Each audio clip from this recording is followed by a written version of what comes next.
Good evening, everyone. Welcome back to Mania. I don't know if you're going to get sick and tired of me, but I've been on all day long. How is everybody doing? Thank you for coming back. Well, tonight we have a treat. We have an all-star panel for you. And of course, Nitin, first of all, Nitin in the car, as everybody loves him in the car. And very, very special guest, a really very unbelievable friend for a very long time, and Mr. Baseball, Mr. Writing of Books, Mr. Everything, Howie Karpin. Howie, welcome back to Yankee Mania. Always a pleasure, gentlemen. Yeah, thank you. Welcome back, and shout out everyone in the chat. Thank you guys for all the support, and continue liking, subscribing to the channel. And like Joe said, you're in for a treat today. Well, we're ready, and they're all ready for you, Howie. First of all, how's the family? How's everybody doing? How's the grandbabies? What's going on? Everything's good family-wise, and we'll actually be visiting them next month in South America, which we're looking forward to. Oh, great. And give a big hug from Uncle Joe of Yankee Mania, man. Don't forget. All right. Well, we're gonna start actually with the Mets. First off, your feelings. What do you think about them losing their best relief pitcher and now their best first baseman? Give me your views on Diaz and Alonso, and what does this mean for the organization? Well, I'm a little stunned they lost Alonso. I mean, he's only 31 years old, and to not go to 5 years, I just don't see the logic. They think he's declined. They thought he was declining after the 24 season, where they didn't sign him until February. He's a power bat in that lineup. He gives them a presence. He was basically their best clutch hitter last year on a team that went 0-70 when trailing after 8 innings. So the odds are good that would turn around a little bit in 2026. I mean, that's an incredible number when you think about it. Let me go to Diaz for a second. As good as Diaz was, he's replaceable in my opinion. I mean, closers can be a dime a dozen. There's only one Mariano Rivera out there, and they don't come along very often. Now, Diaz was pretty dominant this past season. He'd come in and it'd be 1, 2, 3 for the most part. Now they're going to Devin Williams, who Yankee fans saw last year. It's going to be a roller coaster ride with him as the closer. Yeah, he's got that great changeup, but I think early in the season, what was happening last year is that hitters were going up there and looking for that one pitch, and he refused to throw his fastball. Now, when he started to throw his fastball, he had a little bit more success, but he puts a lot of runners on. He's going to be a roller coaster ride when he comes in for the save. He's not going to be as dominant as Diaz. He'll get some numbers. I mean, I saw some people putting up comparisons of the last 5 years where Williams' numbers look, similar. Don't forget Diaz missed a whole year in 2023 with that knee injury that basically cost Buck Showalter his job because they had a terrible year. They had no closer. But I think Diaz, to me, is replaceable. Alonso is going to be harder to replace. Now, they harped on his defense. He's not a gold glover, but he wasn't that bad. I mean, he was good on the scoops. His range wasn't terrible. His problem was his throws. And basically that came down to footwork. And that's something that you can get better at even at this age. Now, I think he's an emotional guy. I get the feeling that he felt underappreciated. Last year, it took him until February to get signed. And then this year, the way they treated it when David Stearns was told that Alonso's driving up to Tampa to meet with teams like the Red Sox and Orioles, it's almost like he brushed it off. Well, we know Pete, so we don't have to meet with him. And Pete may have taken that as a snub, So he said, look, the Orioles are offering me 5 years, 31 a year, and Baltimore's a nice place to play. He's got a decent ballpark to hit in. So, I mean, I don't blame him for jumping. I get the feeling there's some things going on within that Met clubhouse. We heard some reports about it. And I can tell you this, when they fired Buck Showalter 23 season, Alonso was not very happy about that at all. I was in the clubhouse that day after that game, and I could tell on his face he was very upset. There were reports he wanted to storm upstairs to the owner and really, make himself heard about the move. He was a big fan of Bucks. He didn't want to see him go after one bad season. And I think he got a little fed up with some of the things that were going on within that clubhouse. Yeah. Wow. That's crazy. Wow. Unconfirmed. Bryce in the chat is saying with breaking news, Mark Leiter Jr. has just signed with the Sacramento Athletics. Oh, wow. How many years? It doesn't say the years. He's just saying it's just breaking now. Oh, wow. Okay. No great loss. Yeah, exactly. It's not that good. Sorry. No. Not that good. Yeah. No Well, great. I told you, folks, Howie's going to tell it like it is. That's it. Well, let me tell you guys how this Alonso thing affects the Yankees. Because it affects them in two ways. One, now he's a competitor in the American League East, and the division is really stacking up. Teams are really, building up, and it's going to be a real tough division next year, as it always is. And number two, it puts Bellinger in place for the Mets to try and make a move, which at the very worst, they'll up the price that it's going to take for the Yankees to retain him. I don't know if they'll go as far as 6-7 years with Bellinger. I think they're going to take a shot at Kyle Tucker as well. The Yankees need to get Bellinger back. So the Alonso move actually affects the Yankees in these two ways. Yeah, and Howie, I got to ask you this, but how come? So how bad will this look on the Mets? Because if for example, if you give a guy like Bellinger, if they were not willing to give Alonso a 5-year deal, why would they give a guy like Bellinger or Tucker a long-term deal? And then how will they? And obviously, I don't know what's going on with the Mets front office now, but how bad would it look for them to if they offered not a homegrown not a homegrown player, but offer an outside free agent, like that type of deal? Well, with Bellinger, they value his defense more so that he's not the power threat that Alonso is, and maybe, offensively they're pretty even because of that, but they value his defense and his base running more than Alonso gives them. So that's why, in that case, it wouldn't look so bad. With Kyle Tucker, you're making a point. Why give Tucker, although he's younger, I think he's 28, 29, only 2 years younger. So that may be a factor as well. This is all going to come down to the supplementary moves that they make, the things they do from here on in.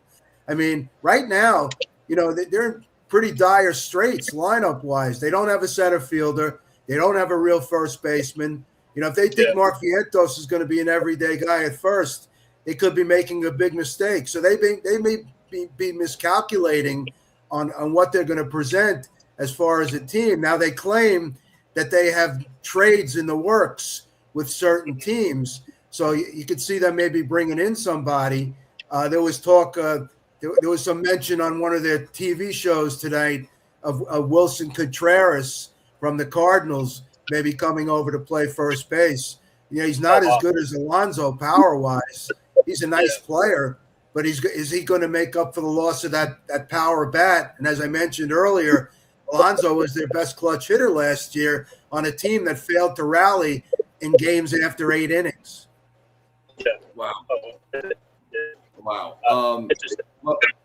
What about now? What do you think as far as the Yankees go now, Howie? Being very quiet at the winter meetings, does that surprise you? Should that make the Yankee fans very jumpy, upset, or wait it out? What is your take on the way the Yankees are handled now? Well, the Yankees and many other teams are very quiet. I think the winter meetings are not what they used to be. I don't think you're going to get that much activity every year now because of the fact that they have these Zoom calls. They don't need to be face-to-face in person with the other teams that they're looking to deal with. I think a lot of deals are structured here at the winter meetings, but they're not completed. I think the Yankees have some things in the works. I'm sure you saw that report that they may have inquired about Corey Seager. from the Rangers. But I don't know how much, more shortstop he can give them. But the fact is, if they did inquire about it, then they're a little nervous about their shortstop position with Anthony Volpe. Now, Volpe may not even start the season next year on time. It looks like at this point, Jose Caballero will be the starting shortstop. But their infield needs to be reworked. And I'll be honest with you, I'd be in on Alex Bregman. I really would. Because, number one, okay, he bumps Ryan McMahon. They need a right-handed bat. And you saw what Bregman did against them in the games against the Red Sox. Oh, yeah. He's a smart ball player. He's a clutch hitter. And here's another thing. Ryan McMahon has played a lot of second base and first base. So I would not be surprised if Jazz Chisholm is being offered around in a trade. Right now, that it's funny. A couple of years ago, they were two right-handed. Now they're two left-handed. Too much left-hand hitting, especially with Ben Rice, taking over at first base. And McMahon played some pretty good first base defensively. You're going to have to spell Rice maybe in late innings in the early going because he's got a lot to learn at that position. You saw some of the mistakes he made mentally at first when he was playing it late in the season. A couple of times he went too far to second base to cut off a ball. And he was out of position. That these things have to be taught and come with experience. Yeah, he had a nice year with the bat. And that, you don't know if he's going to be able to duplicate that, number two. So, they need to back themselves up. And like I said, I would be in on Bregman if I'm the Yankees. I really would. So you think you're a stronger club if they put Bregman on third and McMahon on first? Well, they'd be stronger right from the right side. McMahon wouldn't be their everyday first baseman. Ben Rice was penciled in with that. But they need some right-handed hitting. If you could count on Stanton for a whole season, that takes a little pressure off of Judge on the right side. But right now, your only threat is Aaron Judge from the right side. Austin Wells is a lefty. Jazz Chisholm is a lefty. Ben Rice is a lefty. Dominguez didn't show it from the right side. Dominguez is a natural righty who I just think needs at-bats. I don't think he's that bad right-handed. But, of course, here the narrative developed that he can't hit right-handed. I don't think you can put a conclusion on that right now. We don't know. I mean, he didn't get any at-bats at the end of the year. And here's another thing. I think they made a mistake, giving Grisham the qualifying offer because his market was not that lucrative. Teams were not going to give him 3 years, 4 years off this one season. I think they should have put the qualifying offer on Devin Williams because Devin Williams didn't want to come back. And then they would have got their draft pick when he refused the qualifying offer. So I think they made a severe miscalculation by putting the qualifying offer on Trent Grisham instead of on Devin Williams. And I agree with you. I'm sorry. Go ahead. I'm sorry. I agree with Howie. I agree with you 100%. I don't know why in the first place they would offer Grisham the qualifying offer, and if they knew, and you're right, I think they should have gave the qualifying offer to Devin, get the draft pick, and they would have been in a much better situation, obviously, with Trent Grisham as a free agent. But now they need more contact hitting, and they need a leadoff hitter too, which is another issue for them. But I want to bring up a guy to you, Howie, real quick. Jorge Polanco, what do you like about him, and do you think he's a possibility for the Yankees, switch hitter from the Mariners? He's a nice player. I mean, fits more like a role player, not really a guy out in front. I mean, that wouldn't be a bad pickup. Depends on what position you want to play him at. I know he's played some outfield, he's played some infield. To me, he'd be like a bench player. They need starters. They need somebody impactful up front. I mean, it'd be a nice pickup to add to their depth. I'm sure they're talking about maybe bringing back Ahmed Rosario to come off the bench as a right-handed hitter. They've had a lack of a bench the past couple of years, so they need to enhance that. I mean, he's a possibility. I wouldn't count it out, but I'm not sure how high they are on him overall. Howie, we have Bryce in the chat. Actually, he always gives us some good vibes on things. But he's saying he's never heard that McMahon's played first base. Can you rectify? He hasn't played it a lot, but he's played it. 70 games in the major leagues he's played. You can look it up on reference. And you like what you see. He's a good athlete, so it's not. It wouldn't be too foreign for him to play over there as insurance, not as a starter. Maybe to back up Ben Rice in late innings defensively. Yeah. Okay. Where do you see a guy like Tucker realistically going, Howie? I don't know. I mean, he could end up with the Mets. I don't think the Yankees are going to be in on Kyle Tucker. He's going to ask a long-term deal. Again, another left-handed hitter. I mean, where are you going to put him in the outfield? You're going to put him in left field at Yankee Stadium? He's played mostly right field in his career, and he's played that short right field at the Astro Park. Then he played at Wrigley last year. I mean, I would have liked the Yankees to try to get him last year, but here's another thing: if they don't pick him up and they don't pick up Bellinger, if they lose Bellinger to free agency, they're going to be gun shy in the future to make a trade for a guy who's on the last year of a contract. They got burned with Soto last year. If they get burned again, they're going to get gun shy about making those kind of moves. So a lot is riding here on this Bellinger thing. Tucker, I mean, is here. I'm hearing, the Cubs want him back maybe. I don't know what his market is right now. I haven't heard a whole lot of teams. So I would assume teams, Blue Jays may be in on Tucker because they were talking about adding a big bat. And, they could use another left-handed hitter. They're going to lose Bichette probably, maybe to the Red Sox. Bichette may be brought in to play second base. Yeah. So I could see Tucker going to Toronto, which, again, now the American League East is really beefing up. I mean, the Red Sox made a couple of deals already. They brought in the kid from Pittsburgh, the pitcher, and they've got a nice little squad there that they're building. Toronto's obviously defending American League champs. Baltimore's going to be better. I mean, they played very well in the second half of last season. They had some injuries. Gunnar Henderson missed a lot of the year. Jackson Holliday's going to be a year more experience.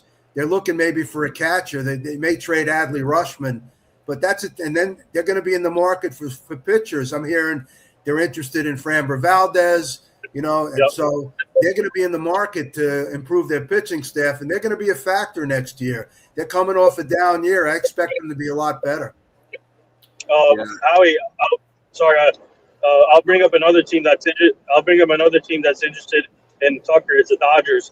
I don't know if you heard yesterday that they want to get Tucker on their terms, so they're willing to do a 3 or 4 year deal with a high AAV. I heard yesterday. So I don't know if Tucker will do that, but if he really wants to win a championship, I don't know how first of all, I don't know how the Dodgers are doing this with the deferred money and all, but do you think Tucker is realistic for them? If this drags on for a while, do you think maybe he'll accept that kind of offer?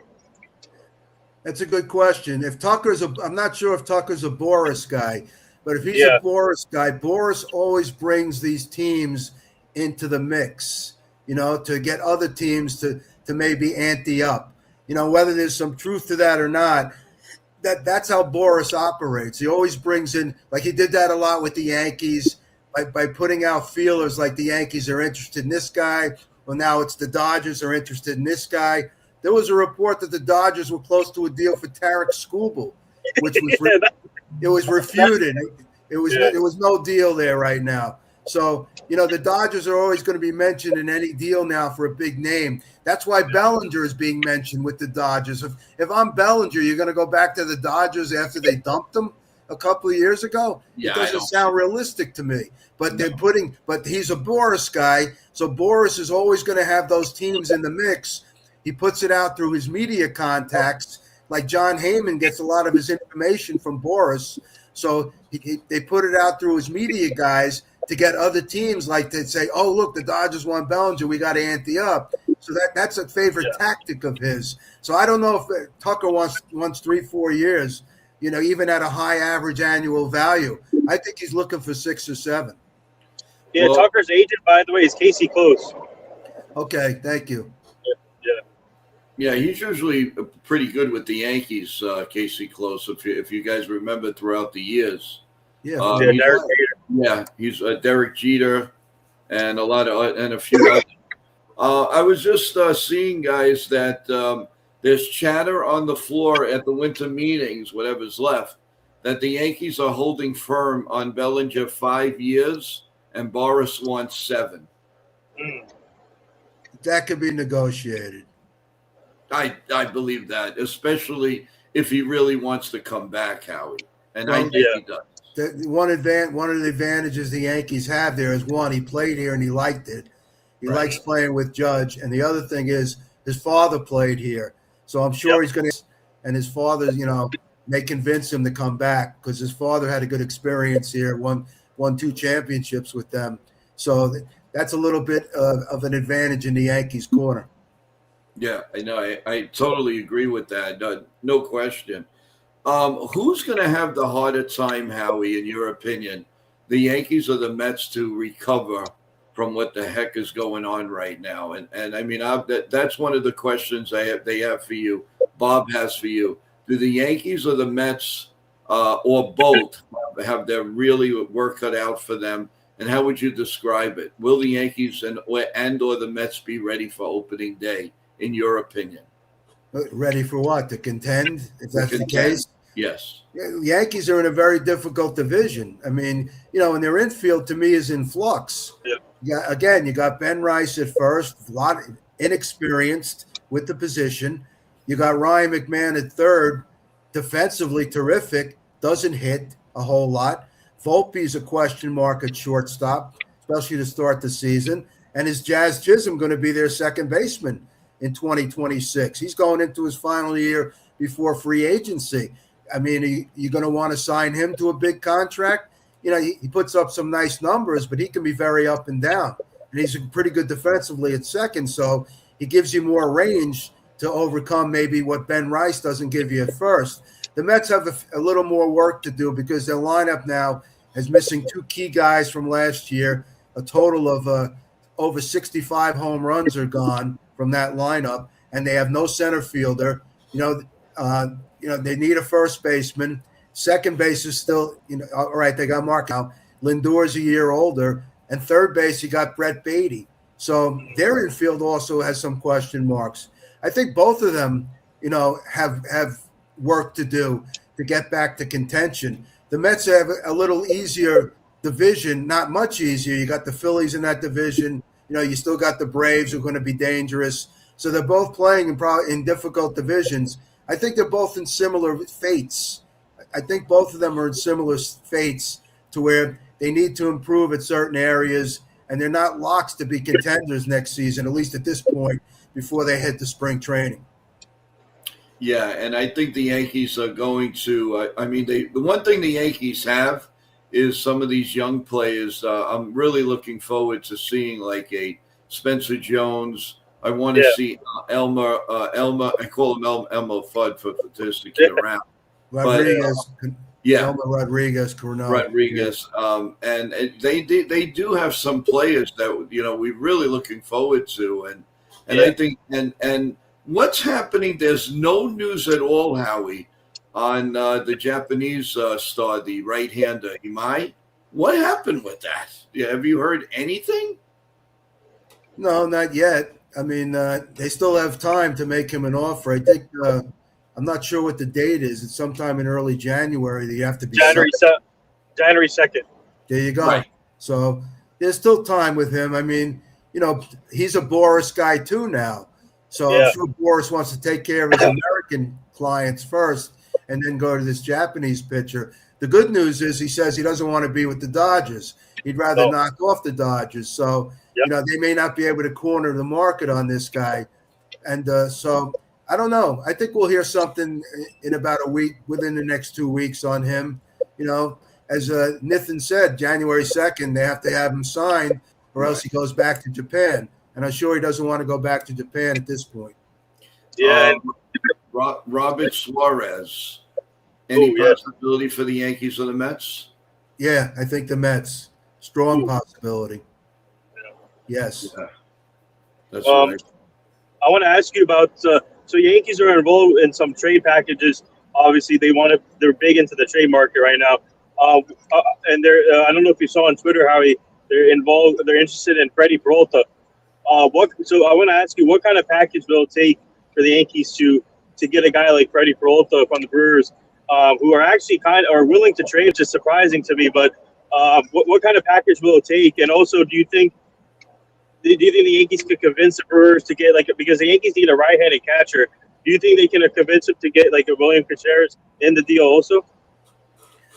I don't think so. That would take a lot to get that kind of package. As far as Peralta goes, he's a free agent after next year. So him being a rental will lower the price coming back.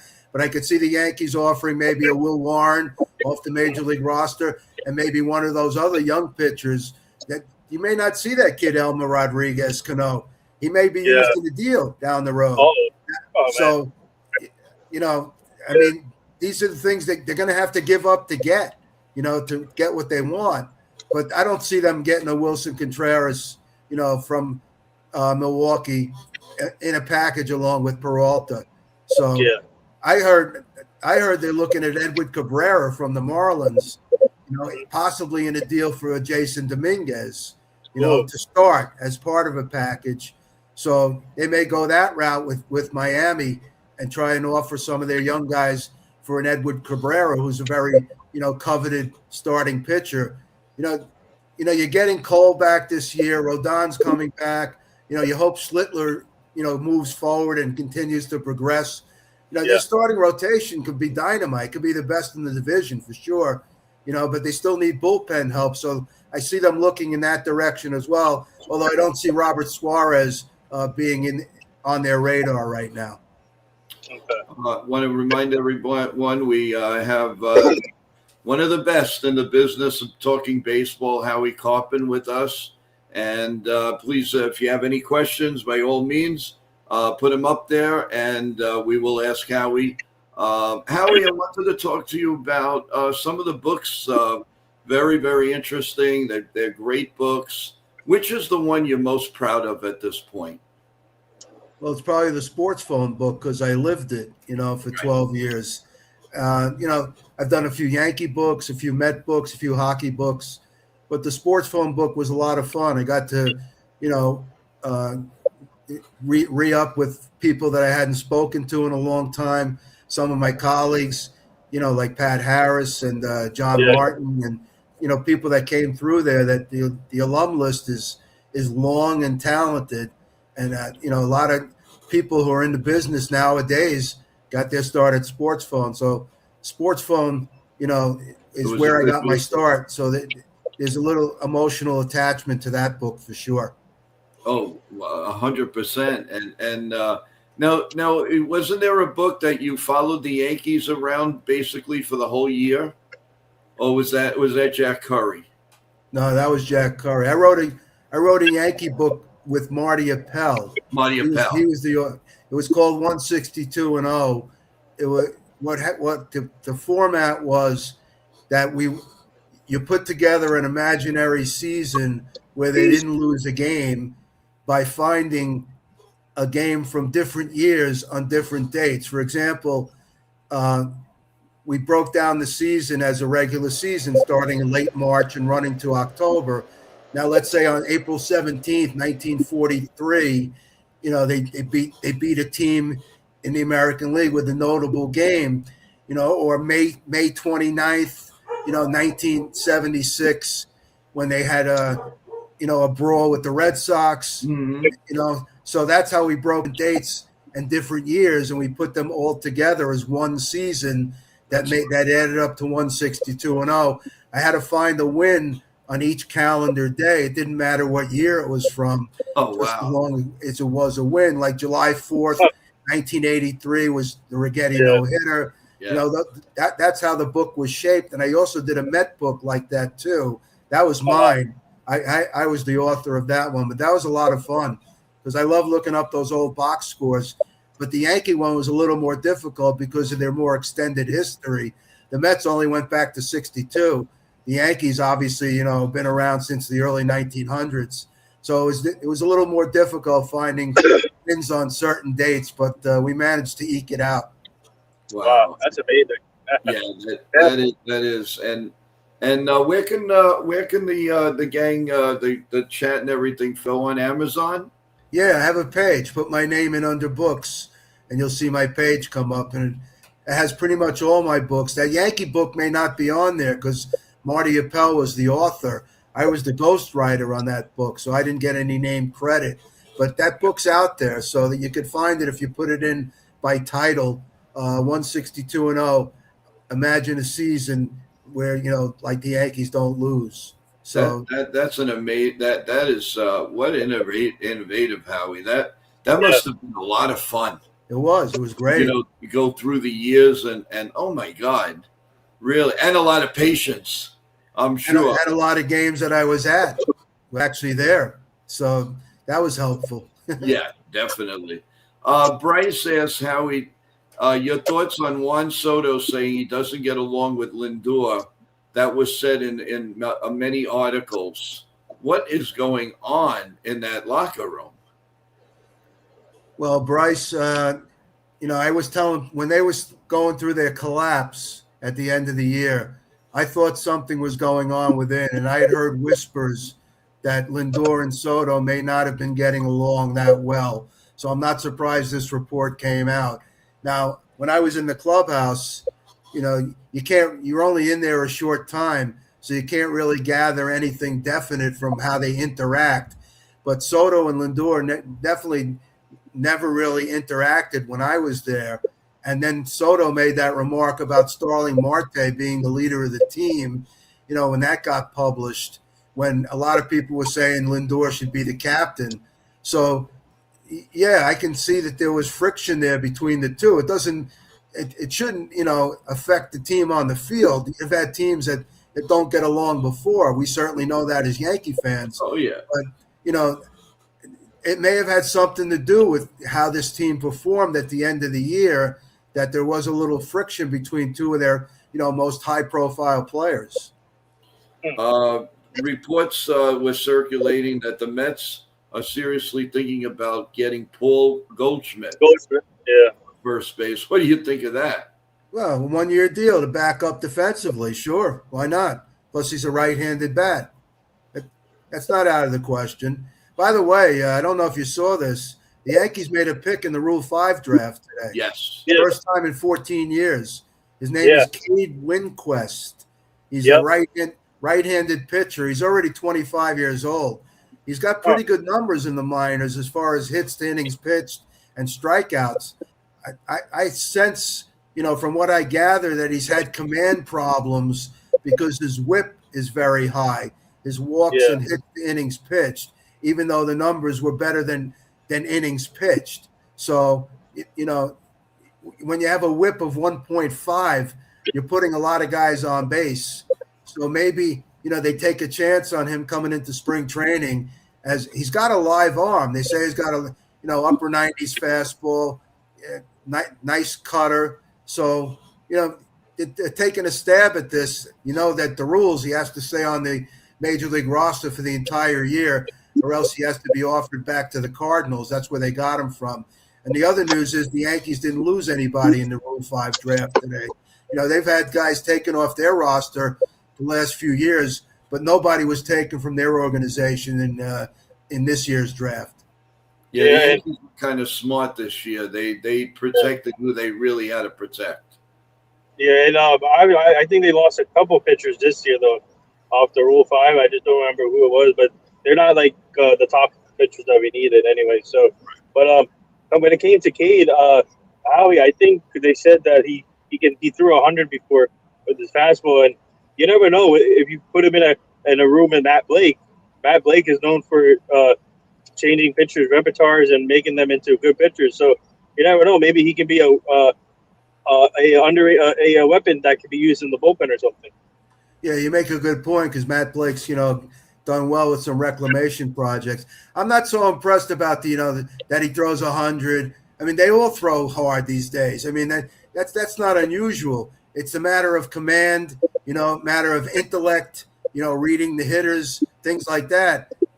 Maybe he's just had trouble developing in the Cardinal system, although they've been pretty good throughout the years with their farm system. So, yeah, they're taking a stab at it. It doesn't really cost them anything. At the worst, they have to give him back to the Cardinals. But maybe they get an arm out of the bullpen, a guy who can come in, give you an inning here and there. Here's another thing. I think, they may be thinking of transitioning one of their younger starters to the bullpen. And I'm thinking of Luis Heel as maybe down the road. He's had command problems. He's got great stuff. Maybe he's a guy, that you convert to a bullpen arm as a closer, because Bednar, I think, is a free agent after this year. They only have one more year. So you're going to need a guy down the road. Maybe they go that route with Luis Heel, because he comes in, he throws hard. His stuff is hard to read. As it seems like when he goes through the lineup a couple of times, they get a better read on him. So it's just a thought I was, pondering with. They haven't said anything about it, but it's something I could see happening down the road.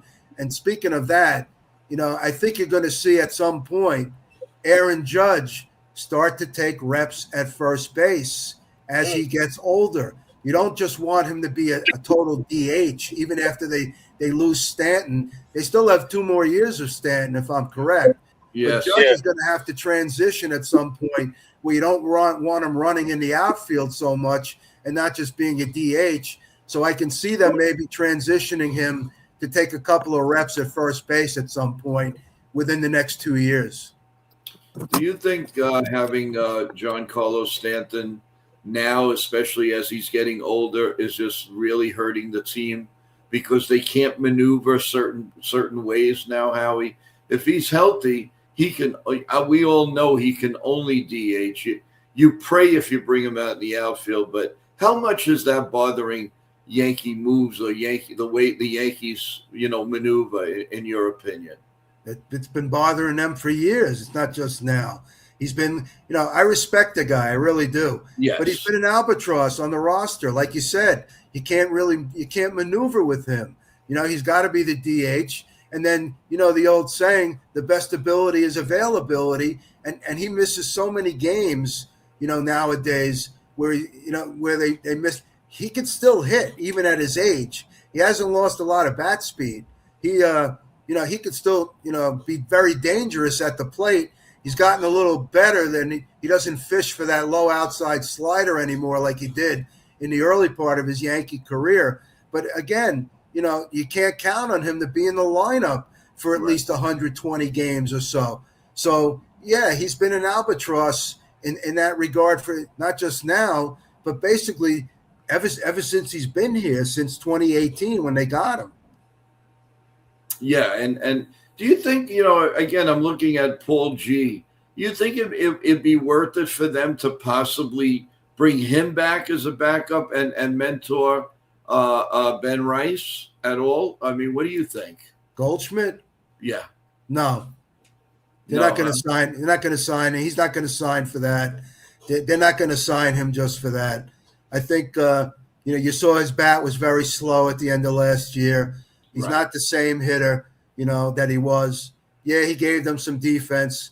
Can't run the bases that well. You're basically bringing in another, plodding body like a Stanton.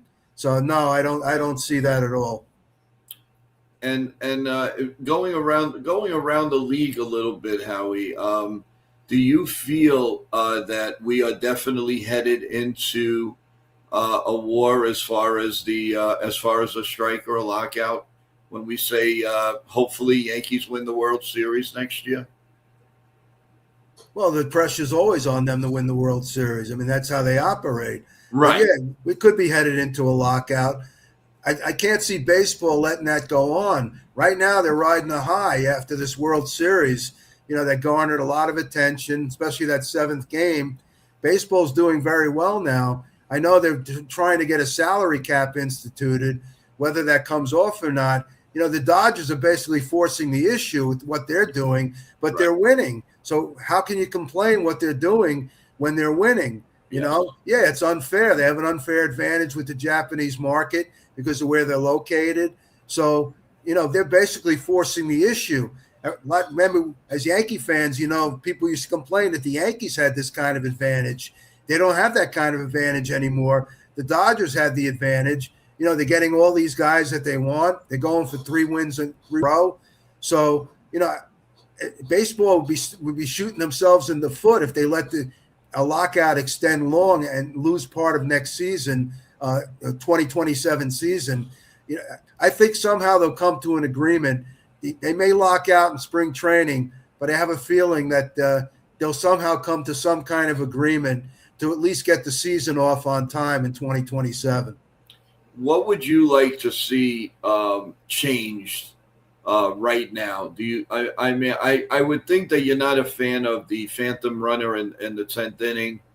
Maybe I'm wrong, but and what about the umpiring? Has the umpiring, Howie, from what we used to watch in the 70s and the 80s, has that gone downhill or what? Well, it's gone downhill because you're watching a lot of video and you're watching in slow motion. Now on TV, video can be distorting the image. Sometimes people, they see a pitch go by and they say, "Oh, that's a ball," and that overhead shot they have sometimes is a little offline. It's not directly over the plate. Right. As far as the phantom runner, I can see why they put it in, because it's an unfair advantage sometimes if a team has to use up their bullpen in like a 17, 18 inning game, and that's the last game of a series, and then the next day they're in another town where they have to fly and play another game against a team that only played a 9-inning game or basically had the day off.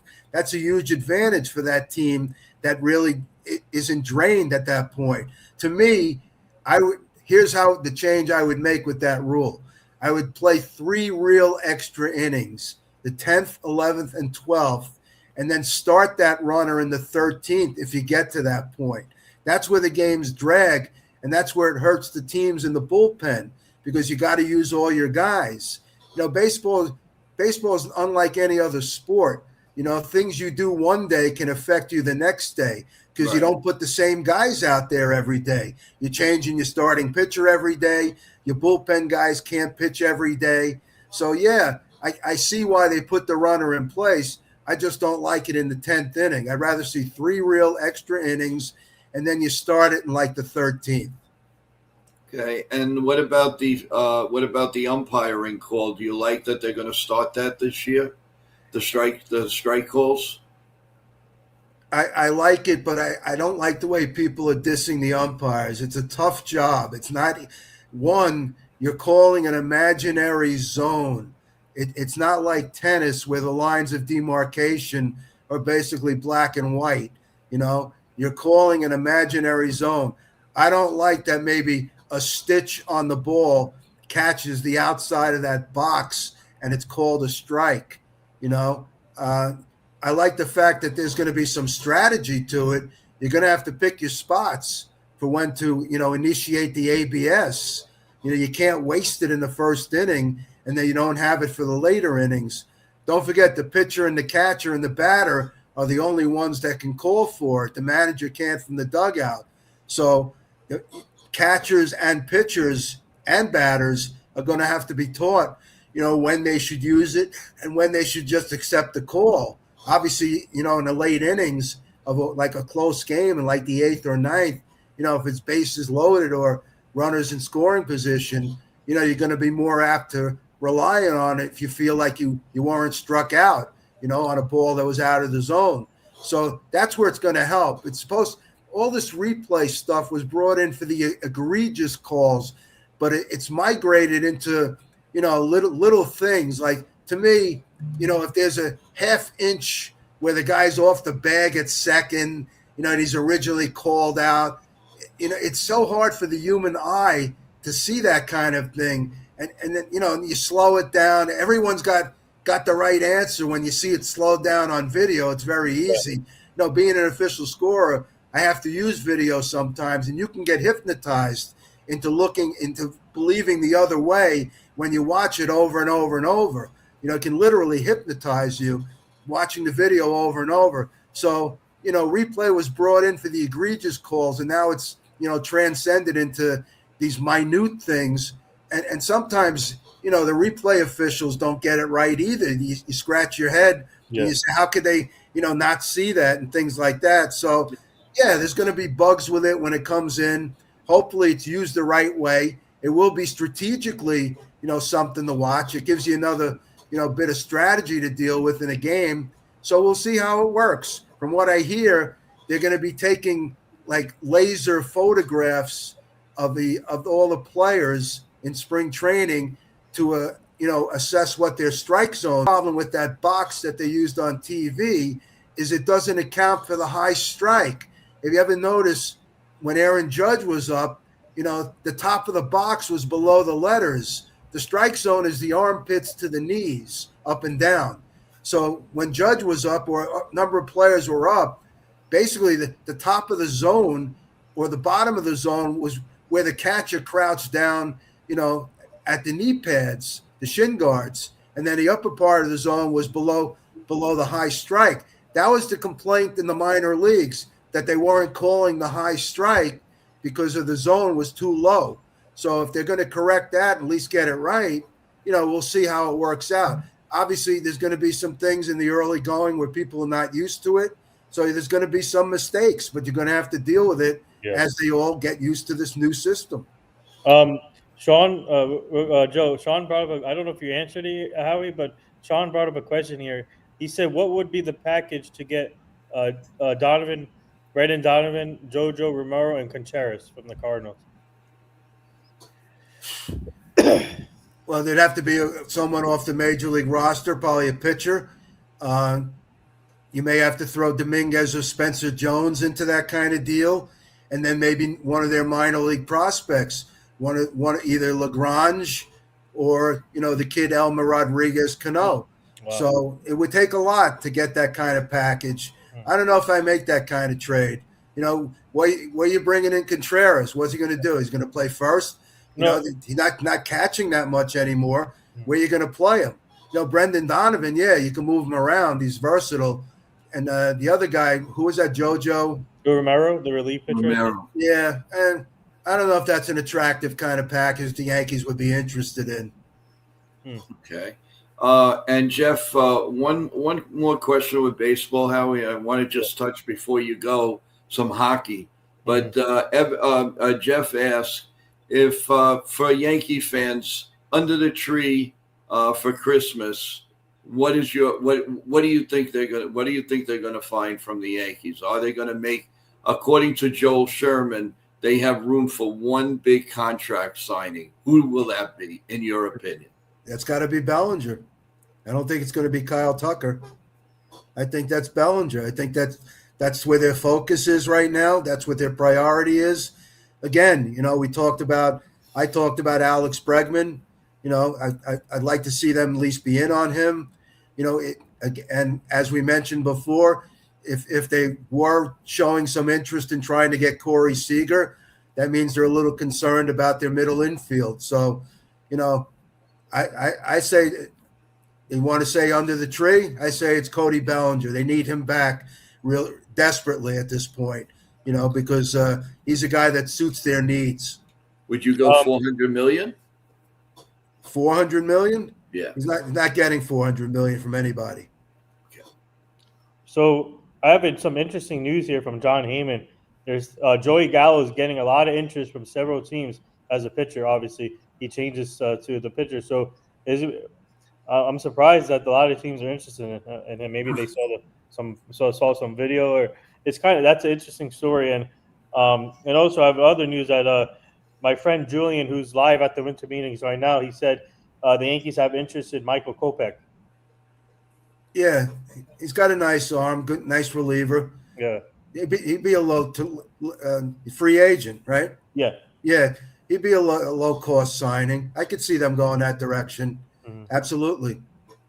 Might be like we said, they need to build up the bullpen. Yeah. Their starting rotation could be pretty good, but they're going to need some depth in the bullpen. It's funny how it's reversed.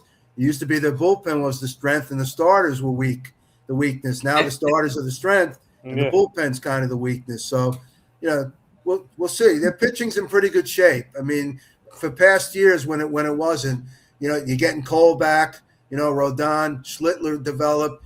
Who knows if one of those young guys don't make the team coming out of spring training? They're pretty well set pitching-wise, except for the bullpen. Now switching gears a little bit. You're very, very high and knowledgeable in hockey.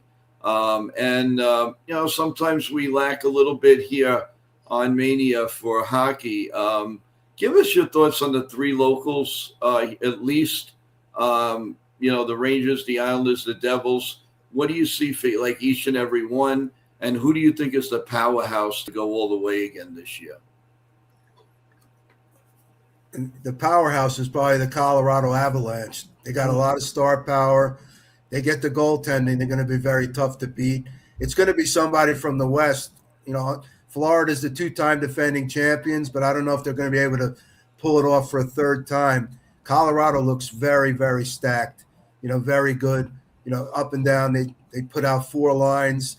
Defensively, they got Cale Makar. They got a lot of star power. They're going to be hard to beat. You saw what happened. The Rangers gave them a tussle last Saturday at the Garden. Credit to the Rangers. They were right in that game. But, Yes. Eventually the star power wins out. So they would probably be my pick at this point to go all the way. As far as the locals, I'll start with the Devils. Jack Hughes being out is a huge loss for Jersey. When he comes back, depending on what position they're in pretty good shape. They got a pretty good team. They got some good players up front. They need another team that needs goaltending. Yeah. If they get the goaltending, they could be dangerous, but they need Hughes back. He's pretty important. The Islanders are an interesting team with Matthew Schaefer. He's a good-looking player, number one pick. He gives you guys are not old enough to see Bob. I saw Bobby Orr. I'm not saying he's Bobby Orr, but he gives you little subtle reminders of what Bobby Orr used to do. And this Unfortunately, I saw him. He looks like the real deal. So they got a nice future there, and the Rangers are playing better. Yeah. I think the Rangers lack a little star power, especially Adam Fox out of the lineup. Mm-hmm. Panarin's playing better. Zibanejad looks like he's rebounded. Trocheck's very valuable. He's got to be in the lineup. JT Miller seems to be up and down. And apparently, I hate to say this, but it looks like Lafreniere can end up being a bust. He hasn't developed into what a number one pick should be, and they may have just missed out on that number one pick. So you look back at those two drafts, Lafreniere and Capo Caco. Caco, I don't even know if he's playing yet. He didn't start the season in Seattle. He was hurt. And Lafreniere just hasn't developed in the player they hoped he would be.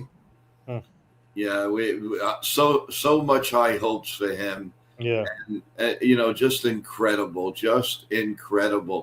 And one other thing, are you high on the Knicks? Yeah, I like the Knicks.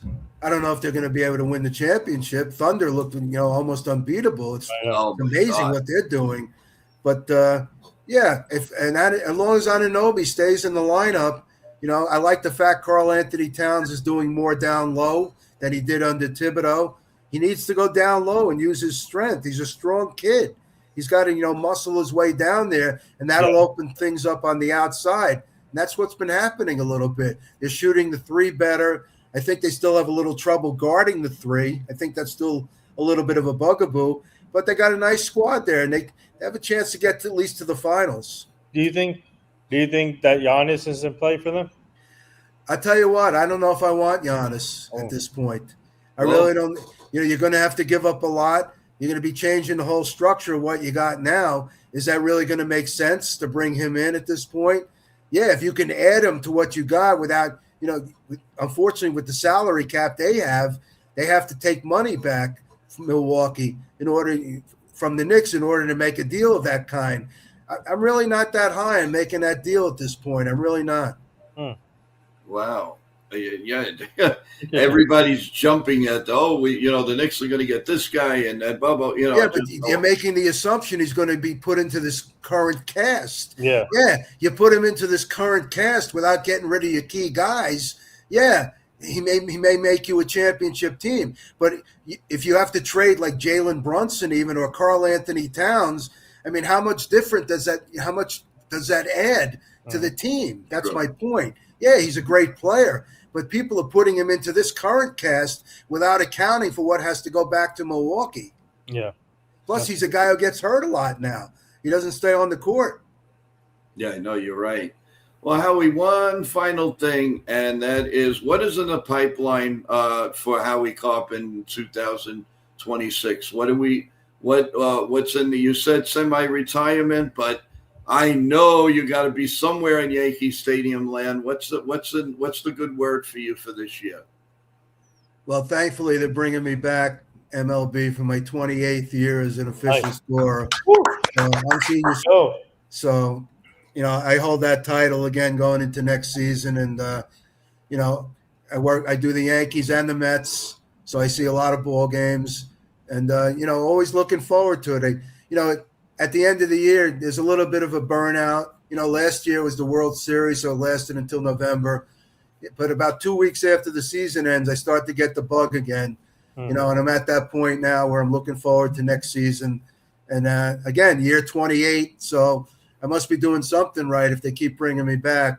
So it's a job I'm thankful to have. I feel privileged, to be doing that. And I told you on the previous podcast I came on, the relationships are what really make the job so special, with the broadcasters, players, and all the media people. So I'm glad to be doing it another year, and hopefully we'll see how long we can keep it going.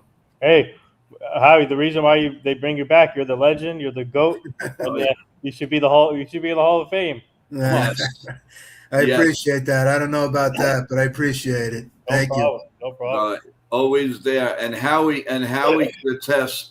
Like, I was telling the people when I first started how serious I took the Yankees and everything, and Howie and Pat Harris, and actually John Martin too, but Howie was always there. I would call him and he would set the record straight for me. And one thing led to another. And that's why I believe, because I was pretty young, that's why I believe they brought me into Sports Phone to see that it's a job. I mean, you love it, but it's a job and you can't get totally sick on it. And Howie was a big force to help me realize that these guys are just like us. They may have a little bit more money, but they're just like us. And I will never, ever forget that. Neither will my family, of the way Howie treated me. That's why I feel so grateful and honored that what you did for me, Howie. And you don't know the impact you had for me to stay in one piece. Well, and I appreciate that. And it's funny when I work with a lot of younger people at Sports Phone, and that has been said to me a couple of times, and I appreciate that very much because I believe in helping young people. Like I helped you, and also for next year, hopefully get on with you guys again in 2026. Yeah. And we gotta have you back on our Job of the Mouse show too. With Job. Yeah, that was a lot of fun. Thank you for doing that too. So's this one too. As I always told you, Howie, you have carte blanche here. You are family. You are absolutely family, and you always you want to promote, you want to do anything, pal. All you have to do is just say, "I'm coming on," and you will always have a place in NY Yankee Mania. Always. Well, thank you very much. Appreciate it, guys. Thank you. And we got to do one thing for you. Howie, happy holidays to your family, to you, friends, family, everybody. Kiss the little ones for NY Yankee Mania for us, and we can't thank you enough. And hopefully, we'll speak to you very soon. Yeah, same to you, Joe. Same to you, Nathan. Thank you. Family. Happy New Year. Yeah, Happy New Year, Happy Holidays. Thank you, Howie. And let's go Yankees. Yeah, let's go. All right, guys. Enjoyed it. Take care. Howie. Thank you so much. You're welcome. Take care. Well, everyone, that was Howie Karpin. What a treat. What a guy. And now you know exactly how I stayed in one piece, Nathan. It was thanks to Howie, Pat Harris, and John Martin. That's why you're the GOAT too. You're the Godfather. Well, I don't know if I'm the Godfather like Howie, but I am. I try. But it was a great interview. I hope everybody enjoyed it. He's very sincere at everything that he says and does, and like I said, everyone, he's very genuine. And if you ever have a question, he's the guy you can really trust that will be on your side, just like what we have here in Nitin and our staff too. And speaking about our staff, waiting down below right now is the one and only Sean Browning. What's up, Sean? How Hey. you doing, How Shawnee? you doing, Sean? I'm doing all right. I feel unworthy to follow up a legend, but a living legend like Howie. But I speaking, was just thinking of something before you go on, Sean. I see you guys more than family and everything else. So you know what? I feel blessed and I feel very lucky because you guys are family, and I just want to thank you because of the fact that you're there for me. I'm there. I try to be there for you guys, but this is just this is what I was meant to do, and this is what Nitin was meant to do, and everybody else that's associated. I can't thank you guys enough. This has just been so good and only going to get better. I don't mean to interrupt. Go ahead. well, no, what I'm saying is, but speaking of legends, the Joe Buck was announced as the Ford C. Frick Award winner. So he's going to be a part of the Hall of Fame class, but as a broadcaster. Okay, well, kudos to him. I had said he was on today, and my God, he looks exactly like Greg Maddux. Mm-hmm. He changed. He has that little white beard, and there's just the look with the glasses and everything. He just looked like Greg Maddux. I was like, what happened? Yeah. And, What you talking about Joe Buck? yeah. Yeah. Yeah, he really does. And but congratulations to Joe. I mean, it's well deserved. I mean, you think about all the years. I mean, it's not easy when you take over play-by-play duties for Al Michaels. Yeah. For national baseball, right?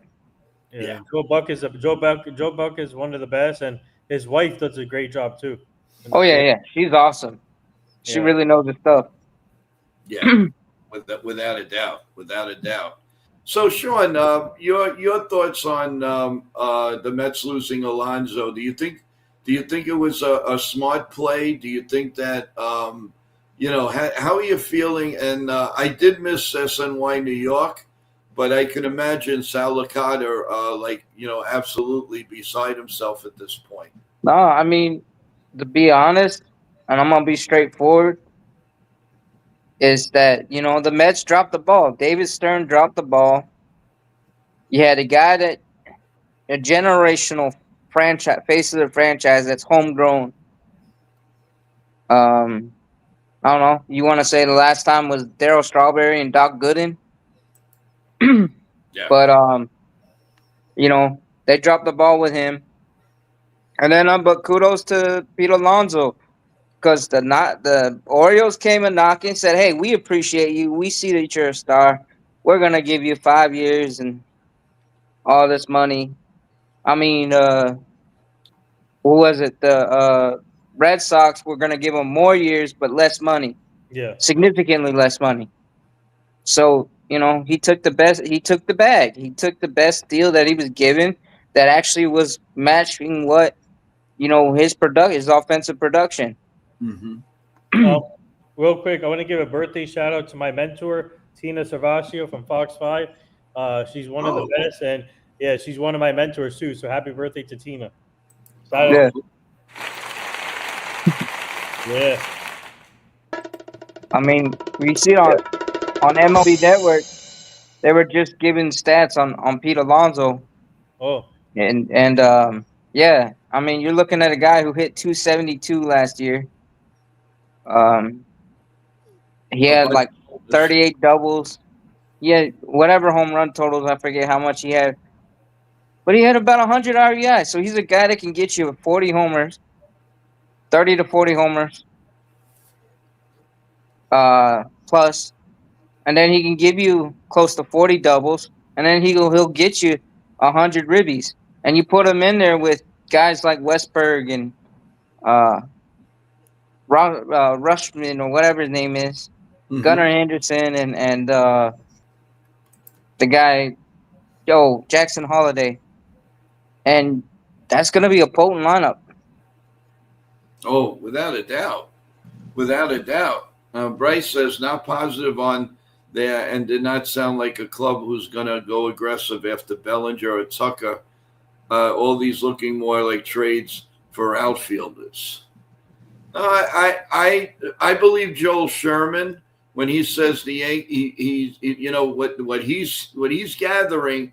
The Yankees are making one big signing, and then anything else will happen. But the signing, they have room for one big signing. Now, which one is it? Well, Yankees can sign multiple players. I mean, it doesn't matter. Yeah. It doesn't matter what Joe Sherman says. Is they can sign multiple players, and they need a right-handed cat. They need multiple things. So, I think I'd rather. I know Yankees are sitting in a great position. It's just a matter of what fits at the end of the day. Right. But hey, wouldn't you be okay if the big contract came to? Let's say they gave Belly that 5 or 6 year deal. Belly comes off his high horse, takes that 5 year deal, returns to the Yankees.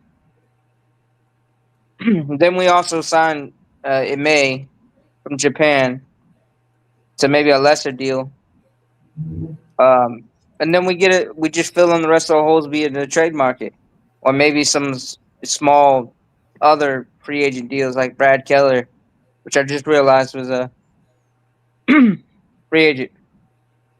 Bryce is saying MLB Network host Greg Enzinger why he doesn't think the Yankees will re-sign Bellinger and they will sign Tucker. He also shared his favorite winter meeting memory. Yeah, so it's all on Julian's page. Yeah, my friend Julian interviewed Greg just now. Awesome. But doesn't Greg have a bias toward the Yankees or against the Yankees? Greg? Or am I confusing him with one of the other guys? Greg is. I think he's down the middle. Okay. I think he's down the middle. He's okay. okay. Wow! Ready for this update? Go ahead.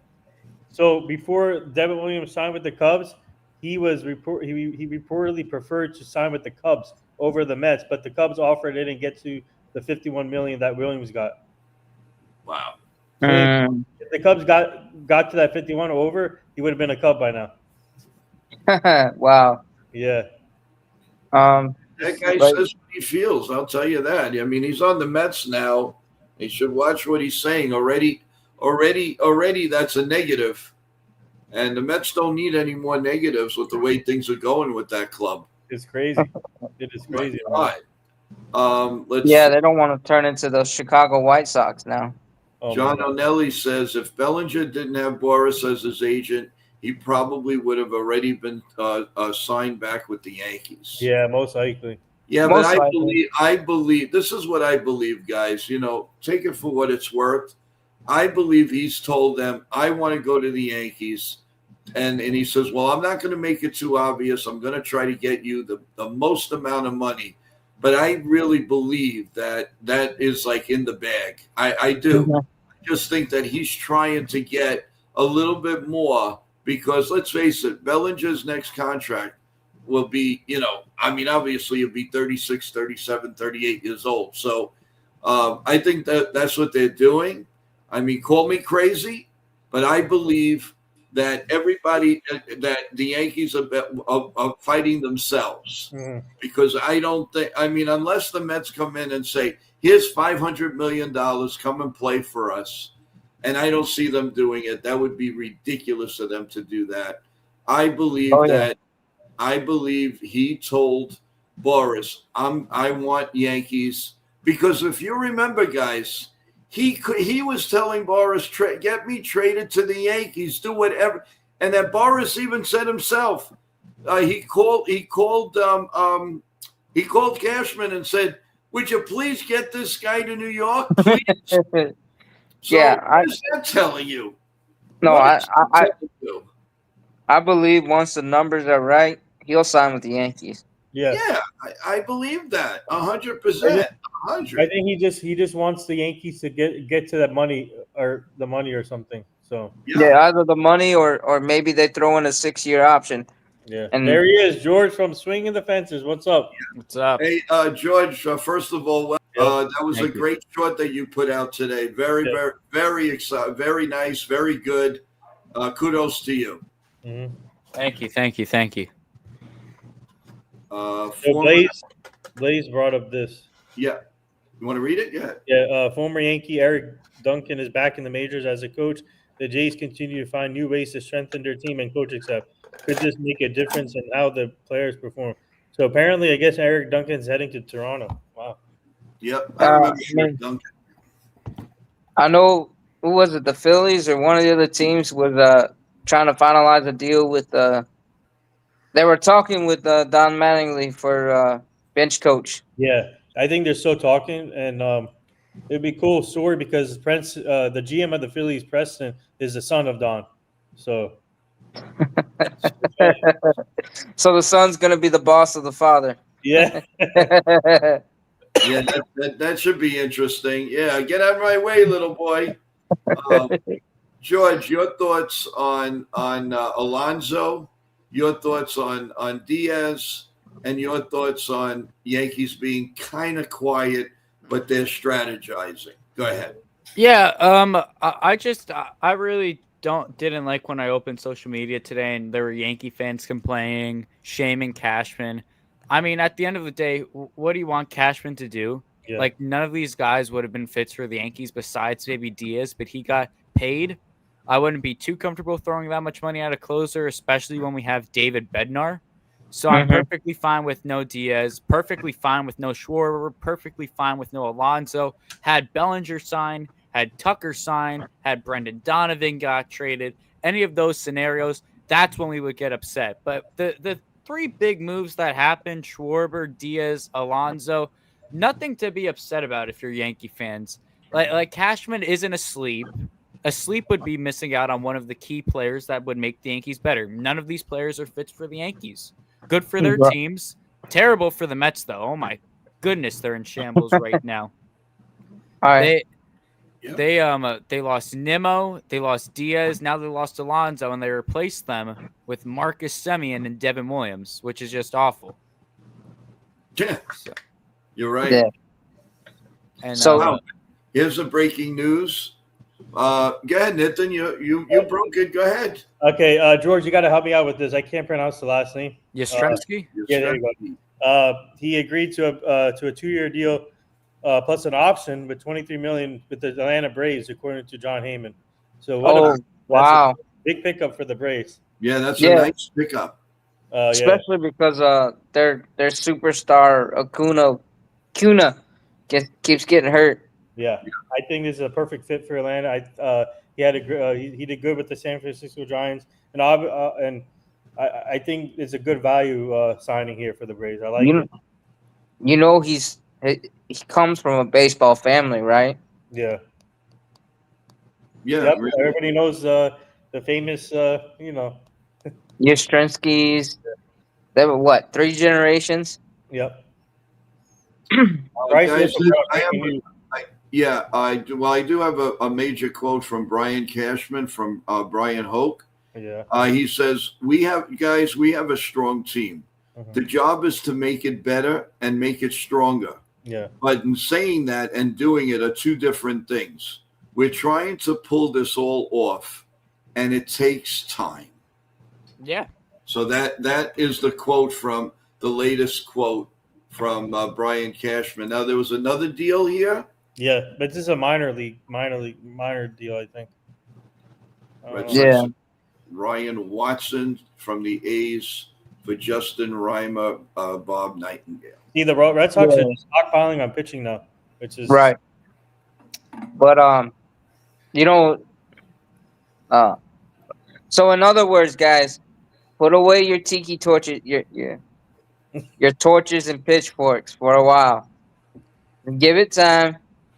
If there's no moves by the 2nd of January, then I'm right there for you. You can grab the torches and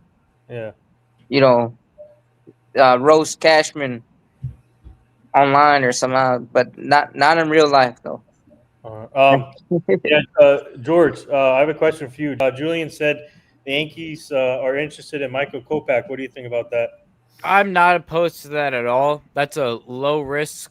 Whatever the reward is, it's very uncertain what that signing would be, but a little bit of money. I think I saw his projected contract 13.5 over 2 years. So obviously a very low AAV, just kind of a flyer. This is a guy who came up with the White Sox, huge prospect. Injuries with a capital I. Missed all of last season with shoulder and knee injuries, but before then was a really good pitcher for the Dodgers. Comes out of the bullpen, can even start in the rotation, kind of like a Ryan Yarbrough role, but on steroids. This is a guy who throws juice. So I would not be opposed to that at all. Yeah, I don't mind the idea of Kopech, really. I think he fits the mold. This also feels like just a very Yankee thing to do. I don't know if you guys agree, but it just feels like a very Yankee signing. Yeah, so I agree. I think he would be a good value, low risk, high reward move, and he can fit right in the bullpen.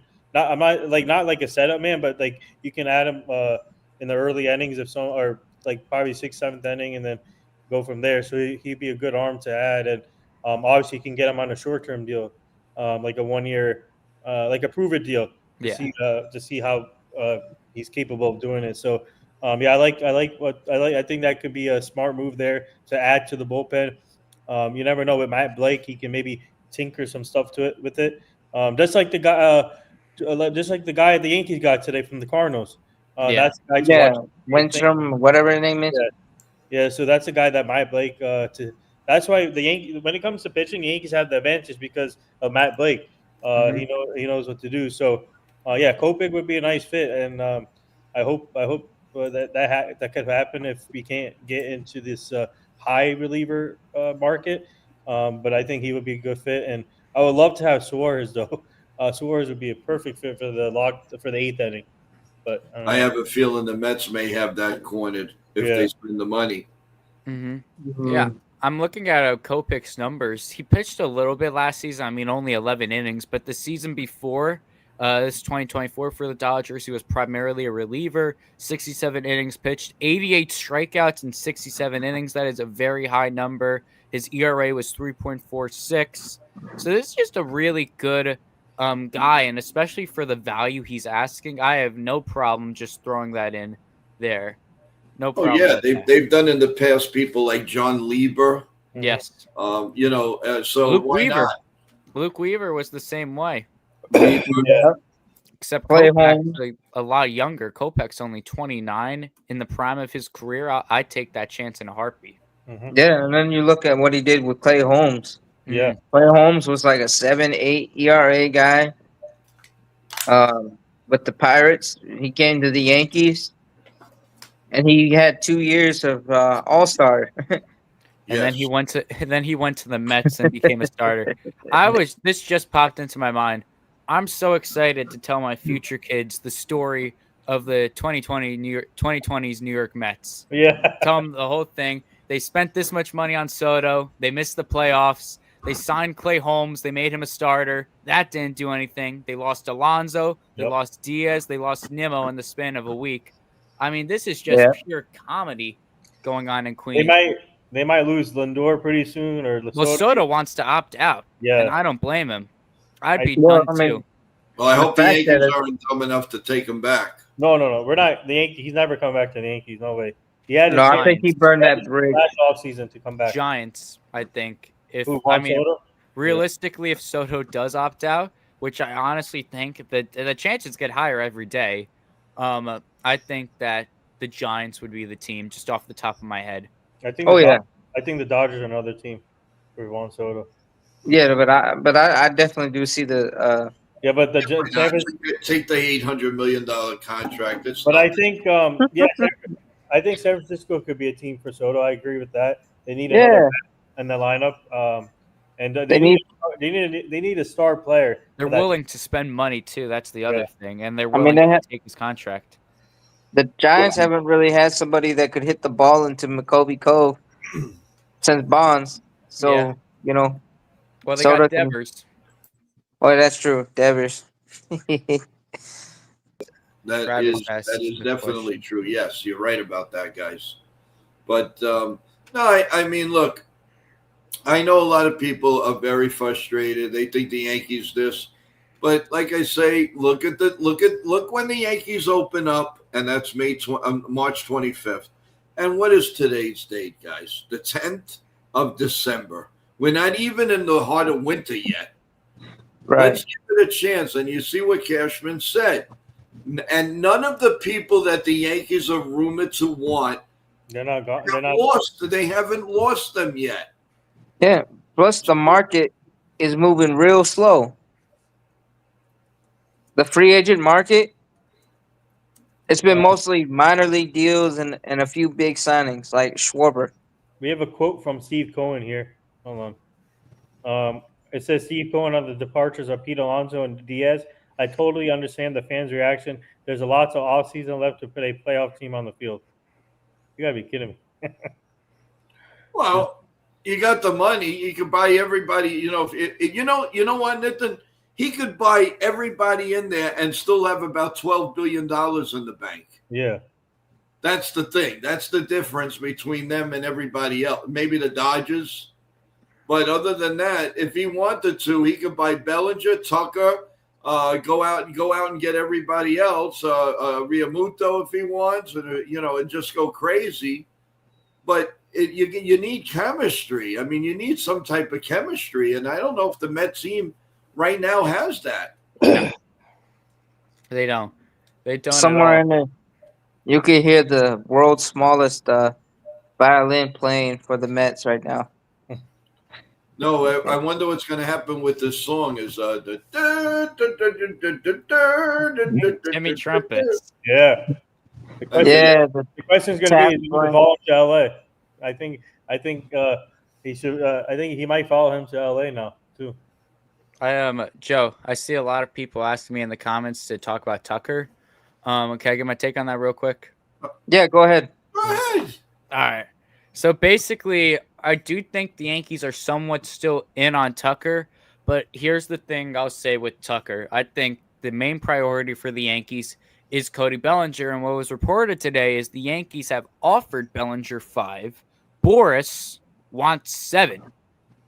Boris wants 7 years for Cody Bellinger, which is kind of insane. I don't know how prone I am to giving him that deal. The money is fine.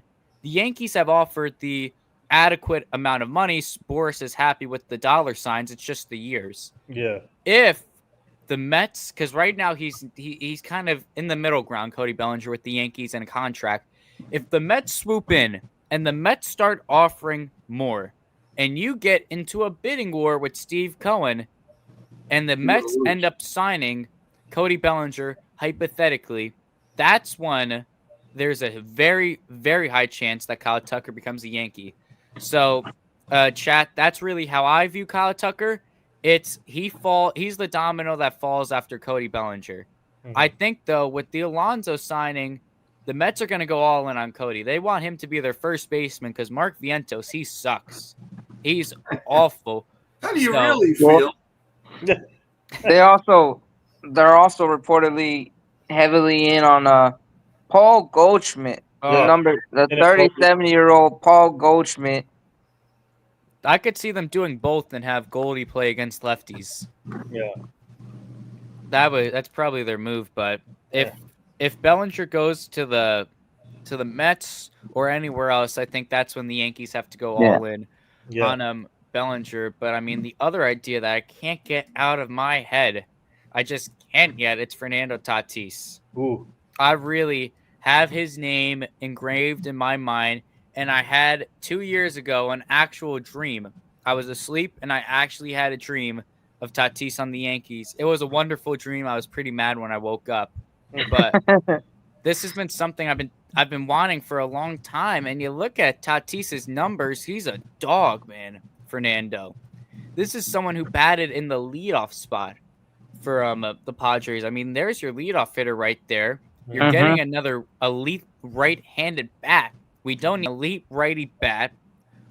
He's probably going to play left field, keep judging right. I know Tatis is a platinum glove right fielder, but don't move Judge into that left field because of how deep, how wide it is, how much running he'll have to do. Keep him in right. He's been fine there. He's actually a really good defensive right fielder. I have a really good feeling that Fernando's going to be fine in left. Obviously, you got Trent in center, and if you and I think that's a good move right there. I mean, you give up Dominguez, you give up some prospects, but you're getting a guy in return who has an extremely high walk rate, which is what the Yankees have, a decently low strikeout rate, and this dude, he just does everything. This is a 5-tool player. Your defense gets better. This is a guy when he's on the base paths, he's an animal. This is a dynamic player the Yankees could want. So this has kind of been lightly tossed around. No major talks yet. This is also someone who is locked up for the next decade, and his contract still is not that big. Off the top of my head, I don't know the number, but for Tatis, the caliber of the player he is, the contract is nowhere near what it should be. He is in the same boat as Acuna. Basically, all these guys, Acuna, Tatis, all these guys, they signed before the Judge contracts, before the Turner contracts that set the standard. So this would really be a great move. And he's only 26 still. Yeah. I still don't. This dude came up when he was 20, Tatis, and I've seen it being lightly tossed around. So people have lightly tossed it around, but man, make my dream a reality with Tatis. Yeah. So his contract that he signed was 14 years, $340 million. That's and he's got how many left? Now I think it's so he's gonna be a free agent in 2034. So yeah, basically has like 9 years left now. Oh my gosh. 9 years, yeah. 8 years. Speaking of Fernando Tatis, and why not go for a bit? Because in the winter meetings they said the Padres are thinking big when it comes to trade. Why not add Machado to that deal, and maybe put him at third base, and also I don't know if they're going to do this, but maybe try to convince to get Jackson Merrill on there too. He's not going. Yeah. or one of their Merrill's on his rookie contract. Yeah. They want to cut payroll. He's only because he's on his rookie contract, the Padres won't be shipping him. But I saw Harold Reynolds actually say today that he thinks the Padres should move Mason Miller, which would definitely be interesting to see. He could be someone we could add to that deal. He could be our setup guy because this year he wasn't their closer. It was Robert Suarez. This is a guy who for the past year has been used to being the setup man coming out in the 8th inning. So you could pile up a deal there. Yeah. Wow. No, sorry. They were just showing Cody Bellinger on the MLB Network hot stove. I guess it's like a Yankees. Or they're asking about possibility. They're talking about possibility of the Mets could sign Bellinger, but nothing really going on there. Just if, ands, or buts. But the only thing with Tatis I would do is I would add a clause in there that if he pops hot for Peds, that he's done. Yeah. What's the rule? 3 times? If you're caught, you're done. 3 times, but like this. Yeah. The second time, it's like a year and a half or something like that.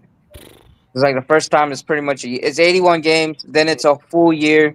Yeah. The second time, and then the third one, you're done completely. Lifetime ban. Lifetime ban. Yeah. So Tatis got, I think it was 80 games, right? Yeah, he got the 80. 80 games. Yes. He was also hurt on top of that. Yeah. Right. No, I agree. I would love to have a player like that too. And also, George, I think Mason Miller would be obviously the perfect fit for the setup role. Do you think by the Yankees taking this long to make a move, do you think maybe they're focused on they're talking to the Padres to make I think the long waiting is they're just trying their hardest right now to sign Bellinger. I think that's the main thing right now that they've been trying to do all week. And they made ground today.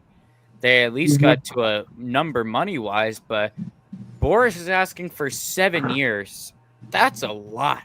I just think it's a smoke screen to try to get. I believe I don't, like you had your dream.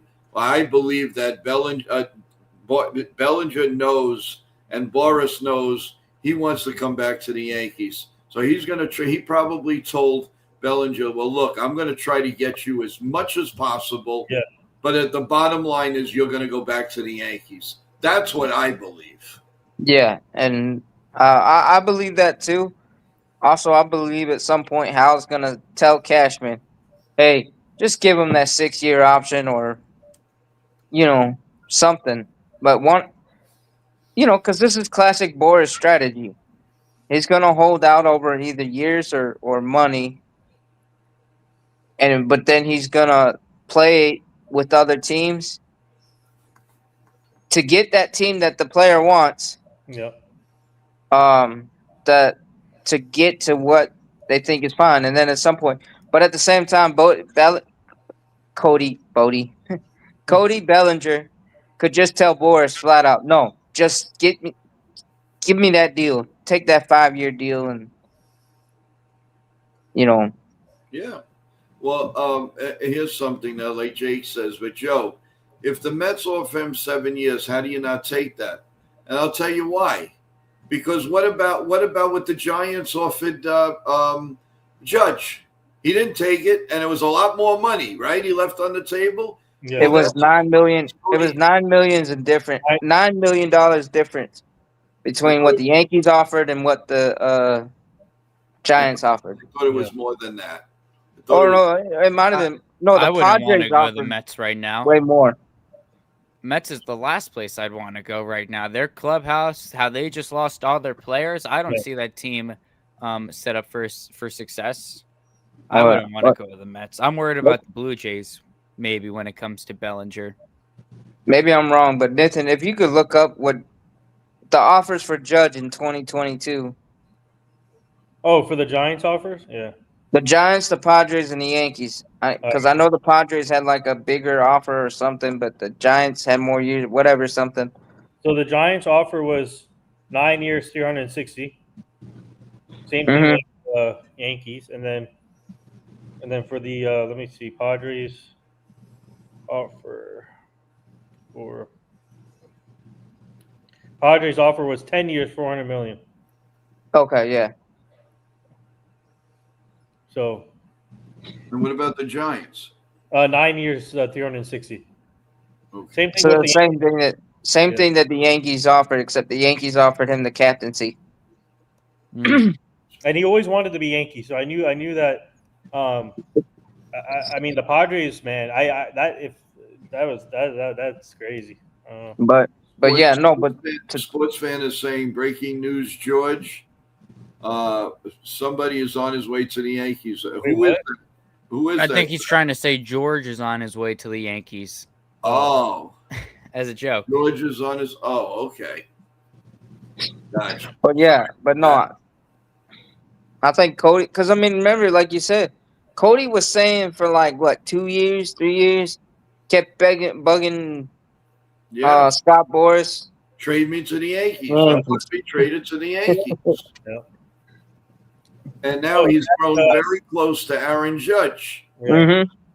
Here's a tweet. Sorry. Go ahead.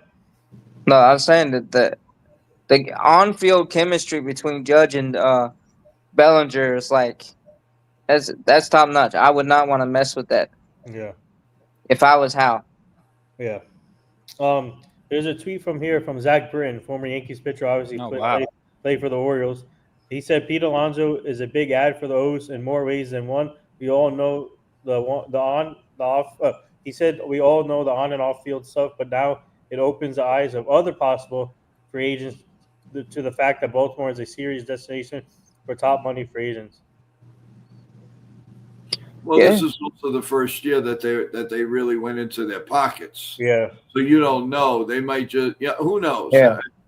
Anybody can say anything, but you really don't know. You really don't. And this is the second year under their new ownership, the ownership group that bottomed out. What was it? A couple off seasons ago. Yeah. Yes.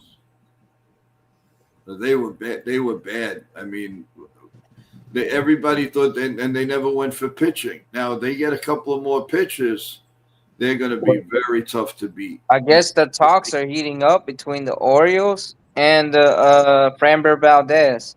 Yeah, I saw that. Yeah. And they keep mentioning he's talking with them, but I don't know how close they are in the negotiations. But well, to me, that's like kick his butt anyway. So who cares? Well, whatever. we usually do a number on that guy. So that's one of the Houston guys that we do hit. So yeah. Goes kudos to him. I mean, Camden Yards is still Judge's personal playpen, right? Yeah, and you know what? I agree with Bryce when you say, once the Yankees make that first legitimate move, I mean, aside from Grissom, of course, it is gonna trickle in a little bit because everything's got to take place.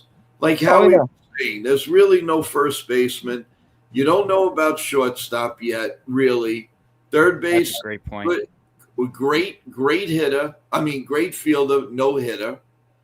The catching situation is up in the air. They have no right-handed hitting catcher. Yeah. I mean, they have holes, and thank God. I mean, aside from a few weeks in the season, the Yankees starting pitching is okay. Is in very good shape once they get healthy. But it would be nice to add to what they have, and they need more of a bench. They need another one or two right-handed hitters. Yeah.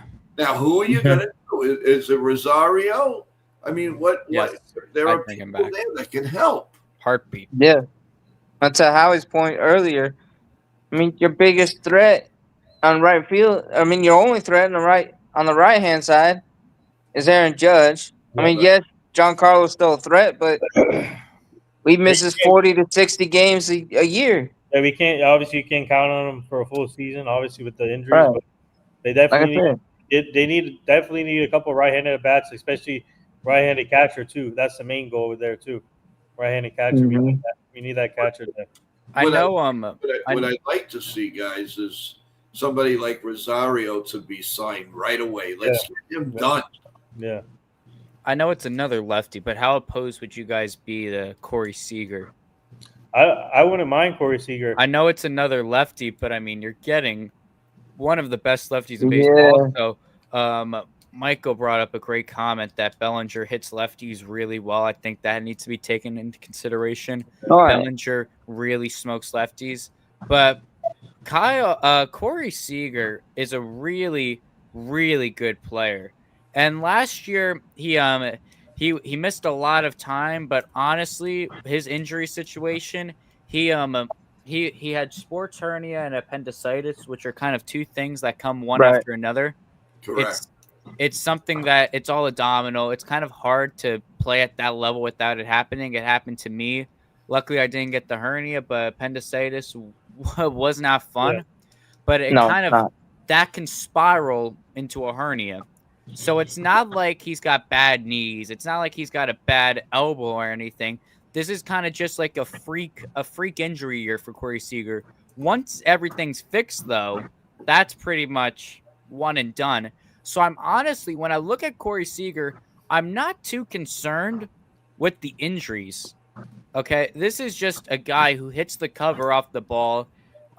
His best year obviously was 2023, where he had 327, 33 homers, a ton of RBIs, and OPS over 1,000. In my opinion, should have won the MVP that season.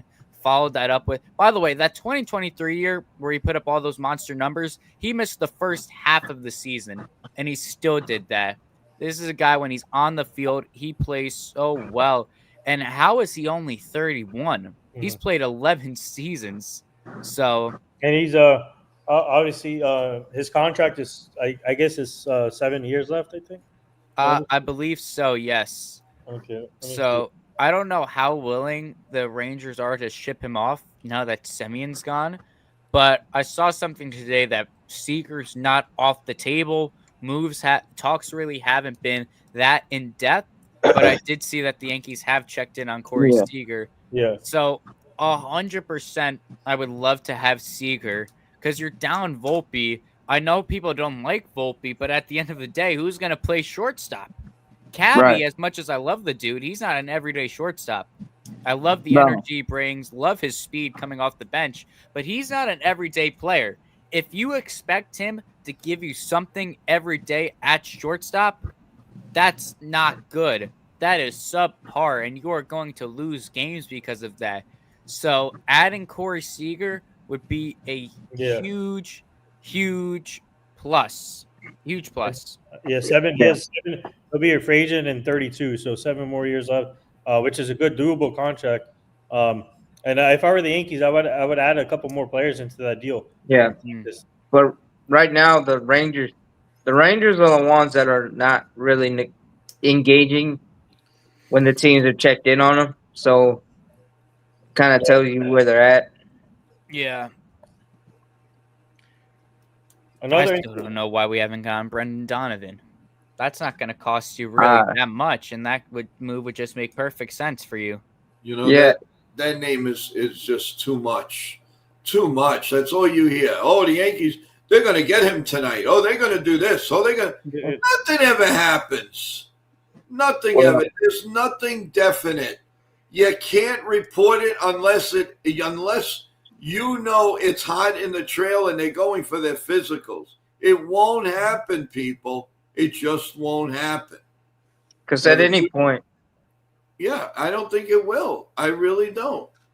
The Blue Jays reportedly interested in Luke Weaver.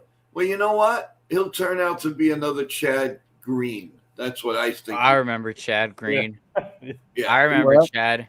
Him and his mole. Yeah. He had his big mole he right gave here. up big home runs most of the time. John Jones is ready for the big leagues. Could work out great.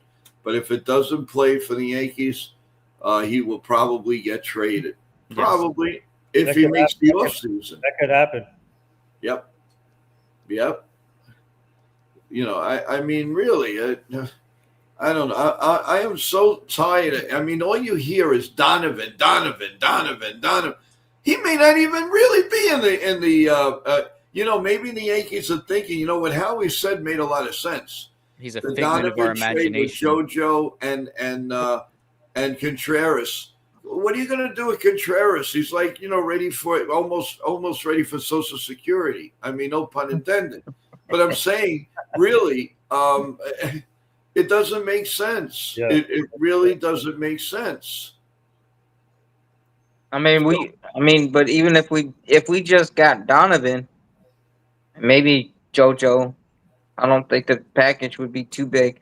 But then at any point, the Cardinals could have walked away, and I don't know, because somebody's saying they're looking for major league ready and fringe major league ready pitching prospects. So when it comes to JoJo, Sean, when I brought up your question to Howie, Howie didn't seem like too highly of JoJo. No, he didn't. He definitely didn't like him. So and I go with that because he's a good evaluator, and I trust his judgment. And I'm telling you, if he says he's not that good, I believe it. Mm-hmm. I believe it. I would have liked to ask Howie about C.J. Abrams, and and he probably won't like him. Mm-hmm. I don't like him either. Yeah, he strikes out way too much. Not to mention, he looks like me trying to play shortstop. He is a bad defender. You think Volpe's bad? Wait until you see CJ. I mean, he's fast and all that, but he's been so underwhelming. CJ Abrams, so underwhelming. He'll have 5 errors, and then the next night you see him at the casino betting away his contract. See, that's why I hope the Yankees avoid any trade with the Nationals right now. Because I do not want Mackenzie Gore either. And then there's the free agent Brad Keller from the Cubs. Yeah, but he had only one breakout year, which was last year. I don't know. Like, I mean, obviously, maybe if you get him in a room with Matt Blake, maybe, but that Brad Keller is an intriguing option. But let's see. I mean, I can definitely see the Yankees signing like maybe like Keller and Kopech together. Possibly like that. Let's see. I don't know, They could Yeah, do. but I don't know. Yeah, they could do that, but I don't know. It's a crapshoot. It really. I mean, would we like to see a move tonight or tomorrow before they leave, or yeah, if they're still there? Of course we do, but I'm going to trust the process. Like I've been trained by Brian Cashman. Trust the process. Trust the. So I'm gonna trust the process that we're still gonna get some presents under the tree. I really believe that, and I think so too. yeah, there's no. They know that. I mean, they might be a little dense once in a while, but they know that the American League East right now. I mean, they've got to do something. They don't really have a choice. yeah. Nope. Especially after the Alonso signing. Now you're like, oh, wait a minute. They greatly upgraded the O's and the J's. The Red Sox are stockpiling pitching. The Rays got a couple speedy weapons. Um, what is this? Let's see here. You have something. I don't know if this is uh, Bob. I don't trust Bob Nightingale. That's a problem. Well, what's he saying?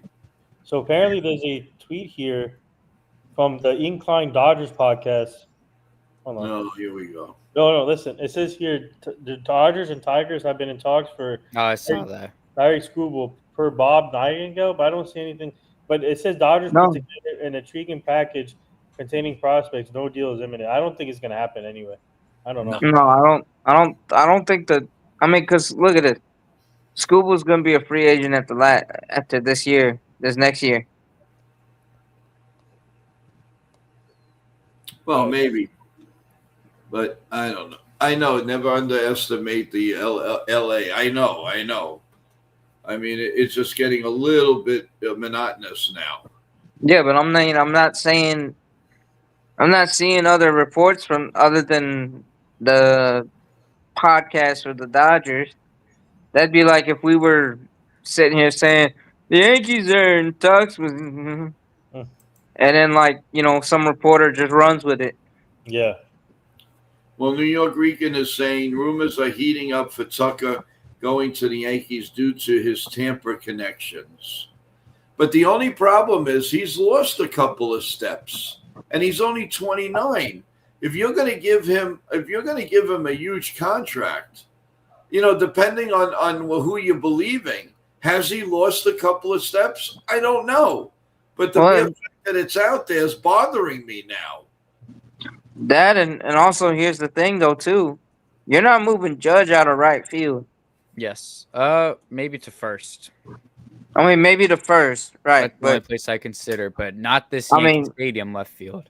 Our left field in Yankee Stadium is like center field in most other parks. Mm-hmm. So I know he'll be turning 28 in New York. The problem is they're saying that he's already lost a step, and I don't like that. And this is coming from, pretty reliable sources. So I don't know. I mean, the fact that the left field is not the greatest idea. No, and the fact that the way that the Astros traded him away kind of rose up like a caution flag in my mind. Because, I mean, like, this was a guy they were all raving about. King Tut, King Tut, King Tut. That's all you kept hearing. Yeah. King Tut, King Tut. And then, well, Tucker just got traded to the Cubs. It's like, why did they do that? I think with all the hoopla, he might go back to the Cubs. It might. You think Tucker? Yeah. Yeah. Yep. And I don't know. Somebody had a quote on Twitter and said, breaking news, the Mets are signing Bobby Bonilla, being affected 2 more years on his contract. I mean, does this guy ever finish getting paid?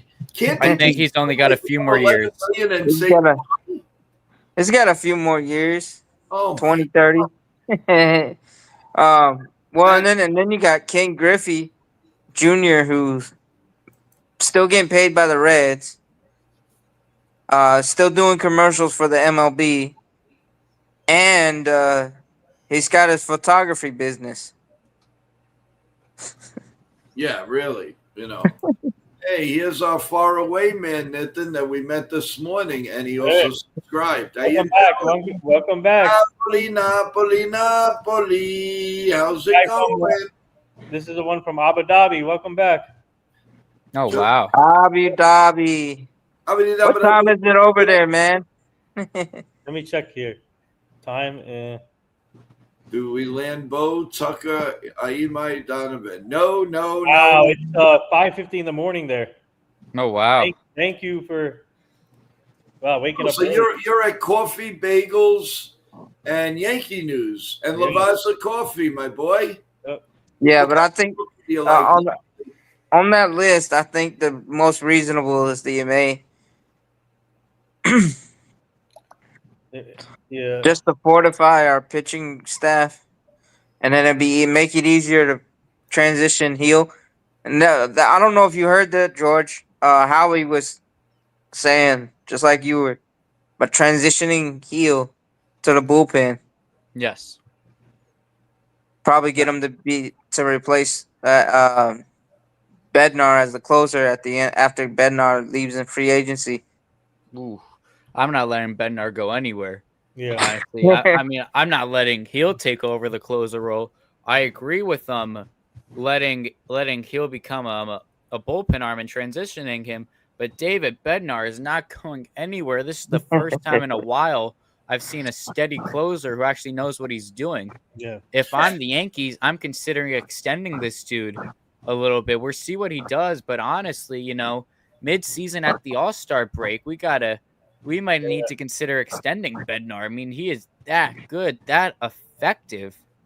I mean, 100% you have to keep David Bednar. Renegade. Got to keep him. Oh, yeah. I'm liking MI by the minute here. It says it doubles down on the Dodgers stance. Don't need me after Edwin Diaz signing. Yeah, he said got enough. How? Pay attention. How? That guy. How? Let's go. Open the checkbook. Come on. Dude, MI is fit for New York. That's for sure. Oh yeah.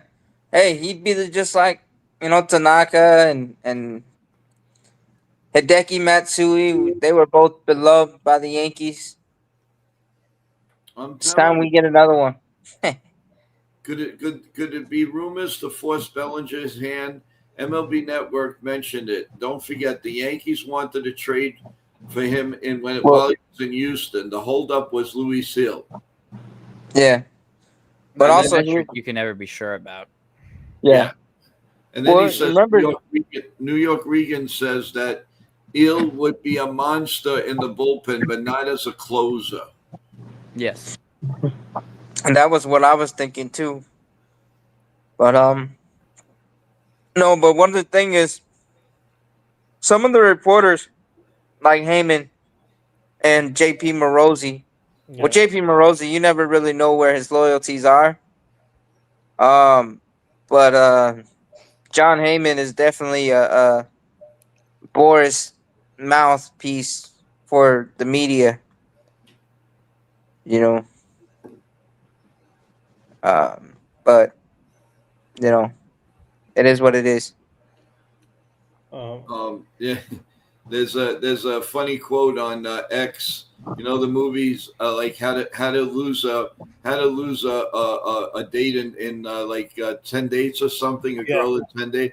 And they're saying, how do you lose a fan base in 24 hours? Who tweeted that? I saw it. It came up and then it disappeared. Oh my god! But that's funny. Joe, you know what I heard? The Dodgers. They did a meme of them signing Mr. Met, the mascot, Mr. Met. I saw that. Yeah. I think they're going to be a little bit balanced.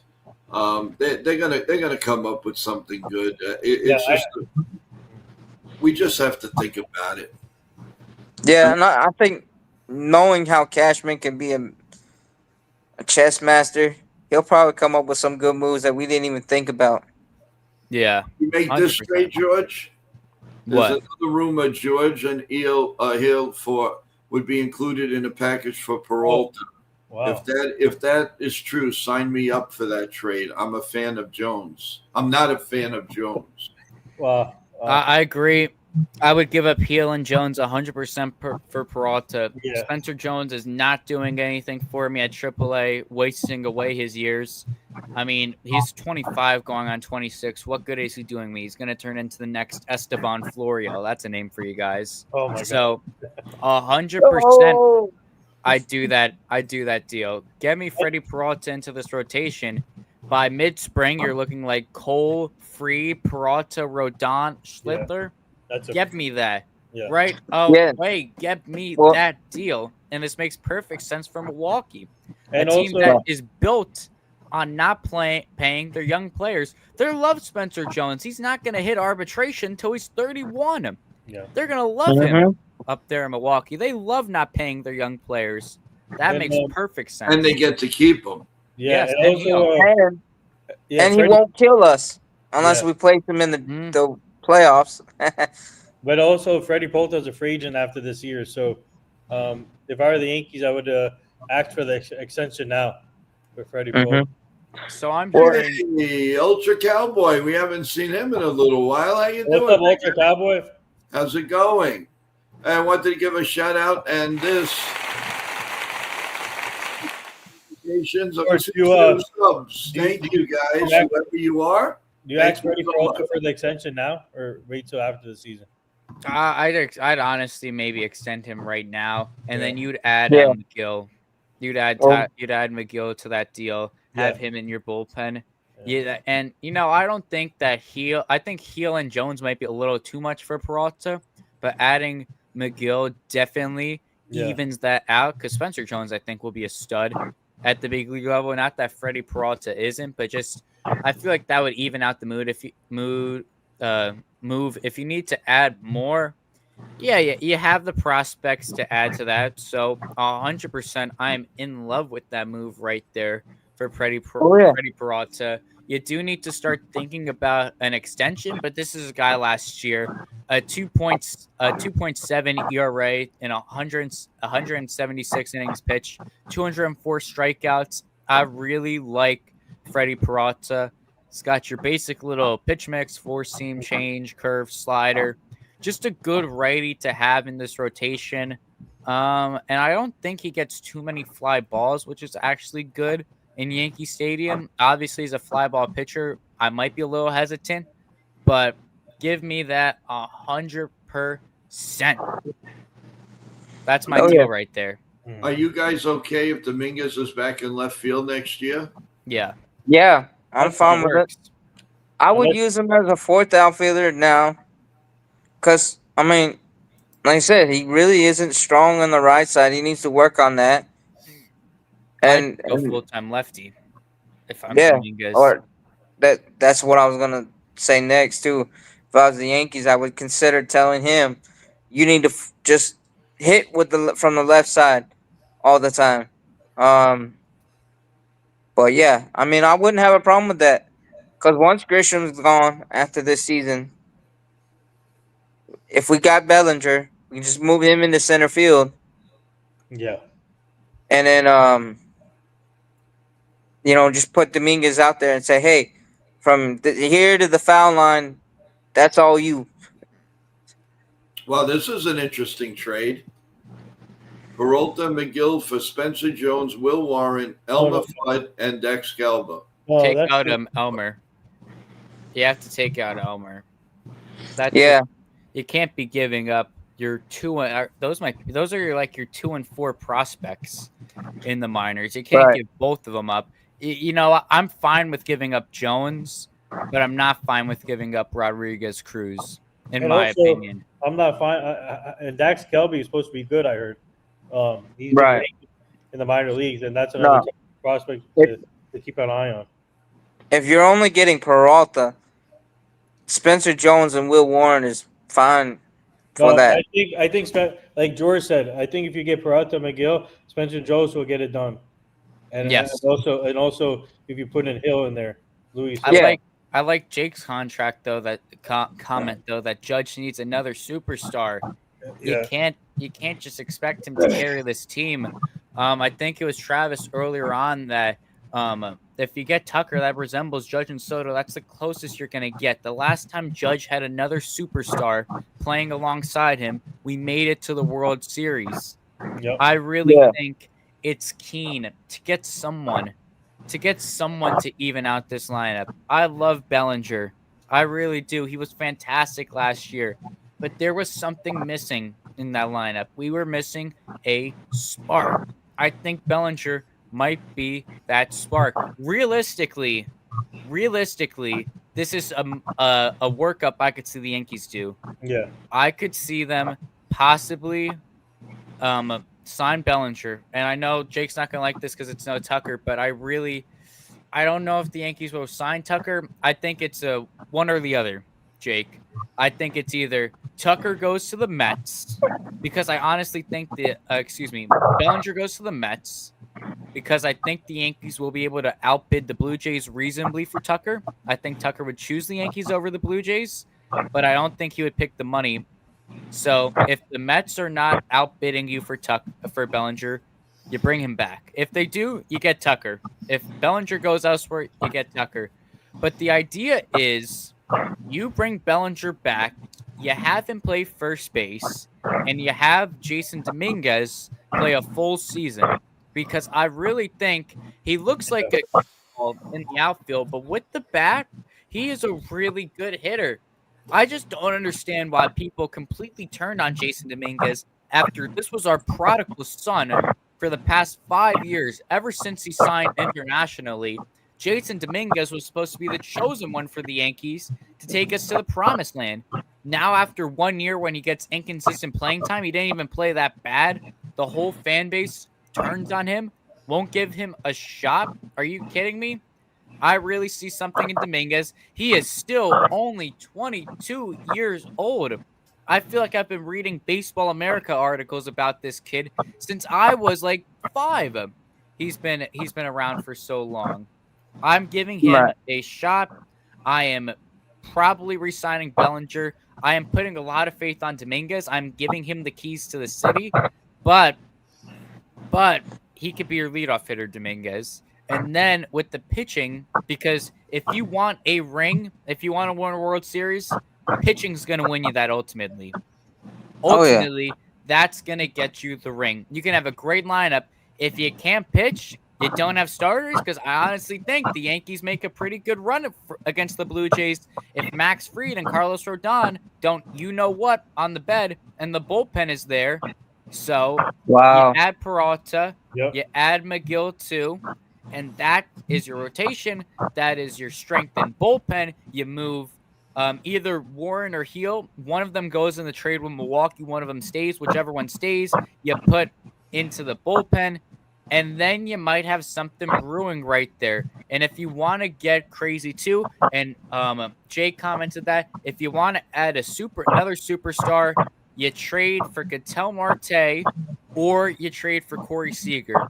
One of those two. All right. Now, here's something. I'm sorry. I just want to give a programming note. Because of the fact that, quote unquote, either the Yanks are still there at the winter meetings or not, tomorrow morning we are going to come on one final time at 10 a.m., not 9 a.m. 10 a.m. to update everyone live, and not go on at 9 and be too early. So 10 o'clock, mark it down. I have the link for 9 o'clock. I am changing that link to 10 o'clock.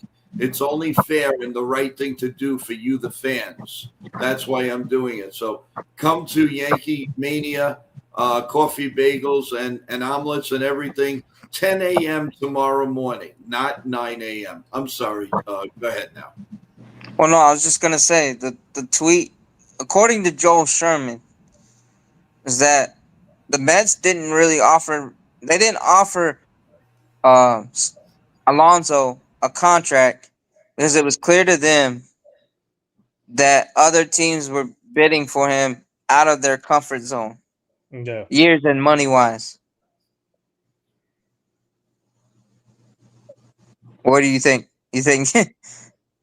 I know a lot of people. Well, Steve Cohen can buy everyone out there, but apparently he wasn't comfortable offering Alonso. Well, I think Stearns was not comfortable. Okay, you put it on the GM. This is a Stearns problem. Because Cohen would have. I'm surprised Cohen didn't step in. The Soto deal was Cohen's deal. Mhm. He took that over. But I'm kind of surprised that he didn't come help out with the because he hired David Stearns for a reason, to do his job.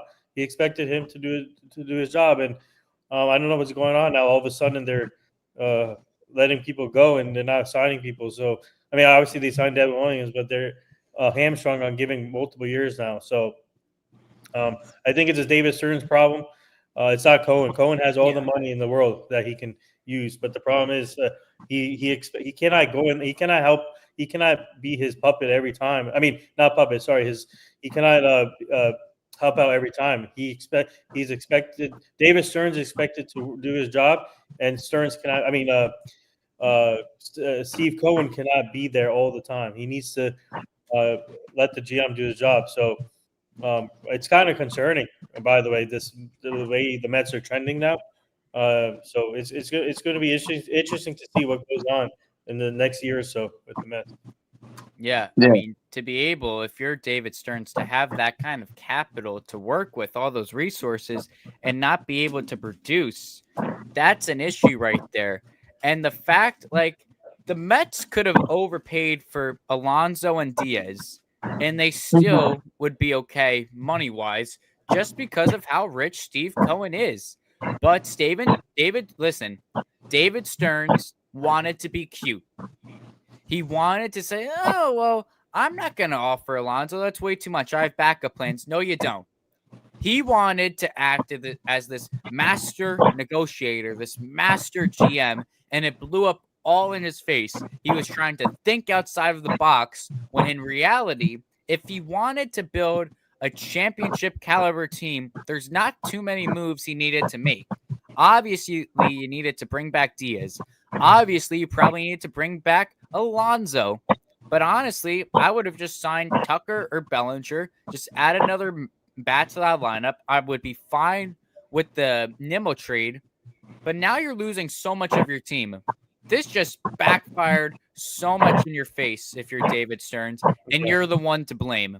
You're the one, because you traded Edwin Diaz for Devin Williams, which is not going to work out well, and you lost one of the greatest players in Met history in Pete Alonso, and now your superstar, your golden boy, is threatening to opt out. And there are serious concerns now that Juan Soto wants out of the Mets. Instead of building a championship team, you built a toxic clubhouse, and you made a very unhappy fan base. Completely did a 360 of this team. And I haven't seen anything like this, honestly. No, I haven't either. I mean, I've heard of teams kind of missing out, but they at least offered to a superstar, to keep him, in the past, but not. Oh, we didn't offer because it was clear to us that we were going to get outbid. That's kind of like the Pirates were offering. Right. You have all these other teams in contention that are trying to make offers and get in. That's why, I mean, this is just a discussion for another day, but the MLB needs to add a spending floor. Yep. It's too late to add a salary cap. You have guys almost making $1 billion with their contracts, but you have all these rich owners, and the epitome of this is the freaking Reds owner, who is so rich, but after Kyle Schwarber said game over I'm fine. I'm not going to sign anyone else. You have all these billionaires and millionaires who own teams, and they're not improving their teams by any way. It's not everyday people. It's not people who, it's like people that own baseball teams. They're well off. They got money. We need to have baseball fans start owning baseball teams. And I give all the props to Steve Cohen. As a Yankee fan, I have respect for Steve Cohen because he wants to improve his team. When he bought the Mets, he had a vision to improve the team. Nowadays, we have people buying baseball teams that see it as a business and not a sport anymore. And adding a minimum spending floor will force those owners to actually pay attention to their teams, to actually need to make their teams somewhat competitive. That's everyone says, "Oh, baseball's boring. Baseball's so boring," because you have teams like the Dodgers who are beating the Rockies 20-0 in regular season games. Yep. Basically, you're creating boring games. No one wants to go see the Dodgers play the Rays because we know who's gonna win. You're taking excitement out of the game by just creating boring teams, and adding a floor would change that dramatically. And I think we're gonna get that. We are 100% getting that. This is all a conversation for another day, but that was just me getting on my soapbox. Hey, there he is. What's up, guys?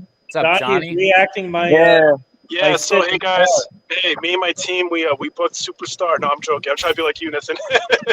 I'm in the car. How you guys doing? I was gonna say Good. somebody's dancing in the dark. I was gonna ask you if you were dancing in the dark, but Johnny in the house. Johnny Salabi in the house. Made it happen. Yeah, in the car, in the house, Are you in the hotel. back home? Back home? Or No, I'm still in Ohio. I'll be here. I'll be back home Friday morning. Okay. oh wow, Yeah. but yeah.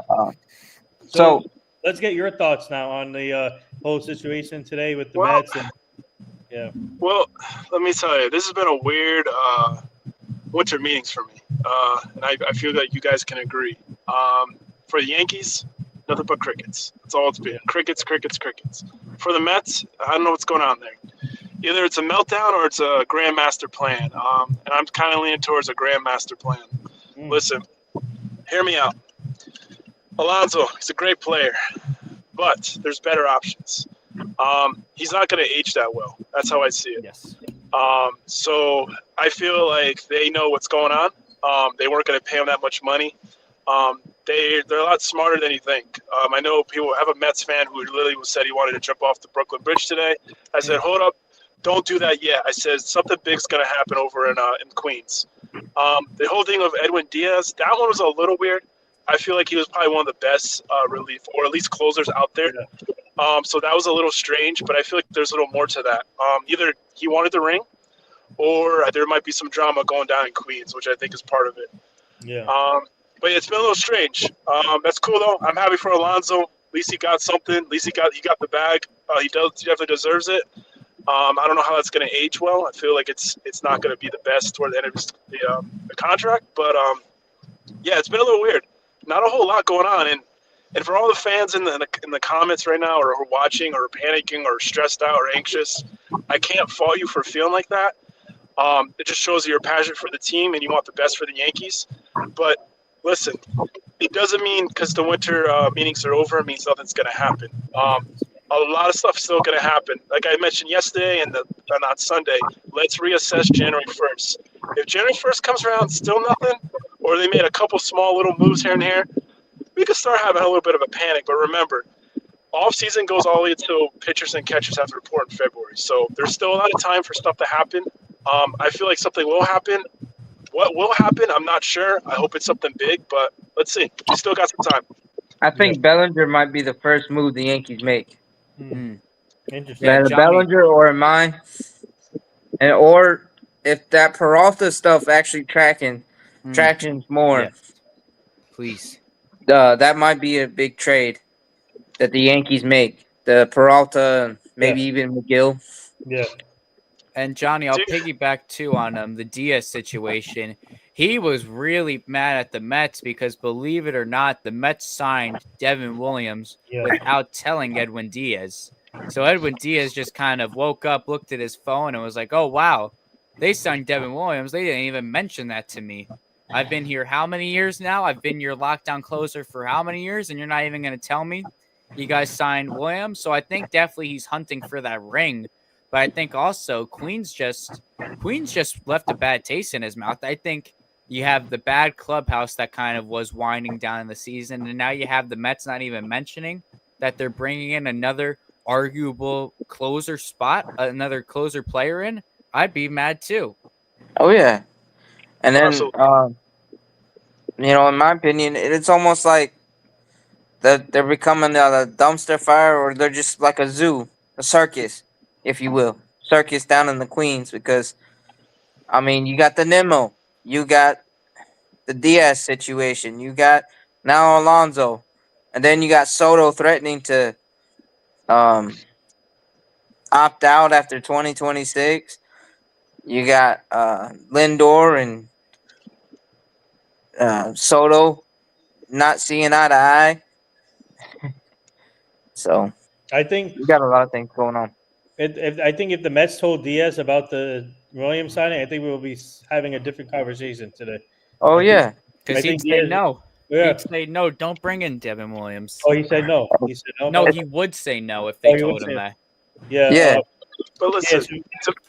I didn't mean to cut you off. Sorry. Yeah. But Well, so I the was whole thing, the whole thing with Devin Williams. Yeah. All right, say they told Edwin Diaz about Devin Williams coming on board.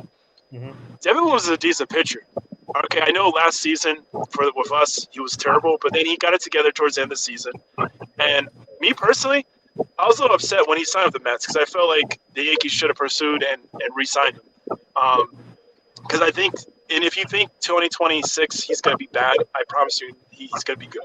Like I'll put money on the line. He's going to be good. He's going to bounce back. Yeah, he may have one or two bad starts, but listen, I feel like he's going to be back into the old Devin Williams that we remembered. That's what I see happening. So I was a little upset with that. But for Edwin Diaz, if he knew he was coming, or if they told him ahead of time, he should have been bring him on board. You know, you want to win. That's how I see it. Yeah, and I agree. I agree with you there. And like I said, if we would have had a different, I think the Mets would have. We would have had a different conversation today when it came to Edwin Diaz. But I want to talk about Alonso real quick. And even though they're in the same division, I just want to say congrats to the Baltimore Orioles. They deserve it. The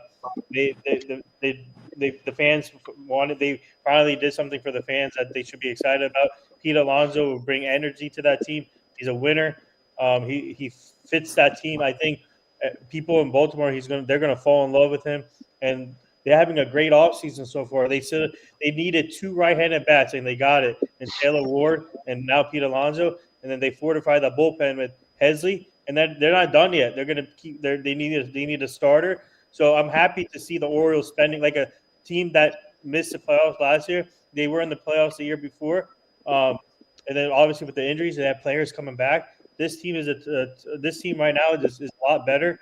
I'm just happy that he didn't go to the Red Sox. Me too. Yeah, I'm happy for the Orioles. Though. I'm really Yeah, me happy too. for the Orioles. I like it. I think he's a good fit, and like I said, he's going to bring leadership for these young guys, and I'm happy for them today. The Orioles fan base, kudos to them, and hopefully the front office is celebrating with champagne bottles today because they deserve it. I'm looking at something right now that says the Yankees are currently in contact and have been in contact since the early offseason with Michael King now. Yeah. So there's that. Talks are starting to heat up a little bit now with Michael King. Him and the Yankees and his agent now are actually starting to talk to each other. His agent is Casey Close. Never heard of him before. Let me tell you about something about Casey Close. Casey Close was the agent for Derek Jeter. Oh wow! Yeah, and then Casey Close is. Oh yeah, and Casey Close is currently the agent for Kyle Tucker also. So yeah, so wow. Yeah, so they're obviously talking a lot with King. That's my guy I'd sign, honestly. Yeah, No, I would love Michael King. But that'd be nice too, especially if we could get and then we get King, or we get what's his name over the Brewers, Peralta. Yeah. Do you really think they'll go get both of them? All three? Get all three, Shaw? Oh, that'd be insane. 2 out of the 3, I think they'll get. I can't even see them getting 2 out of 3. They're gonna get at least one, and I feel like it's gonna be King. I don't see them getting Amaya. I would love for that. That'd be awesome, but I don't know. I feel like the asking price is gonna be too high. Mm-hmm. We'll see. I don't know. I mean, I would be happy if we got 1 out of the 3. I'd be ecstatic if we get 2 out of the 3. But the Yankees do need to focus on contact bats and shoring up our defense as well. Just like I said, I mean, we already got 3 monsters in our starting rotation. Yeah. Possibly a 4th one and a young guy. And Cam. I would love to see a full year of him. Just to see how he does. Yeah. Johnny, I want to get your thoughts on this. My friend Julian, who's at the winter meetings right now, he mentioned that Yankees are I got George's thoughts, and I think Sean spoke on it too. But the Yankees are interested in Michael Kopech. What are your thoughts on Michael Kopech? I'm not too keen about it. Yeah.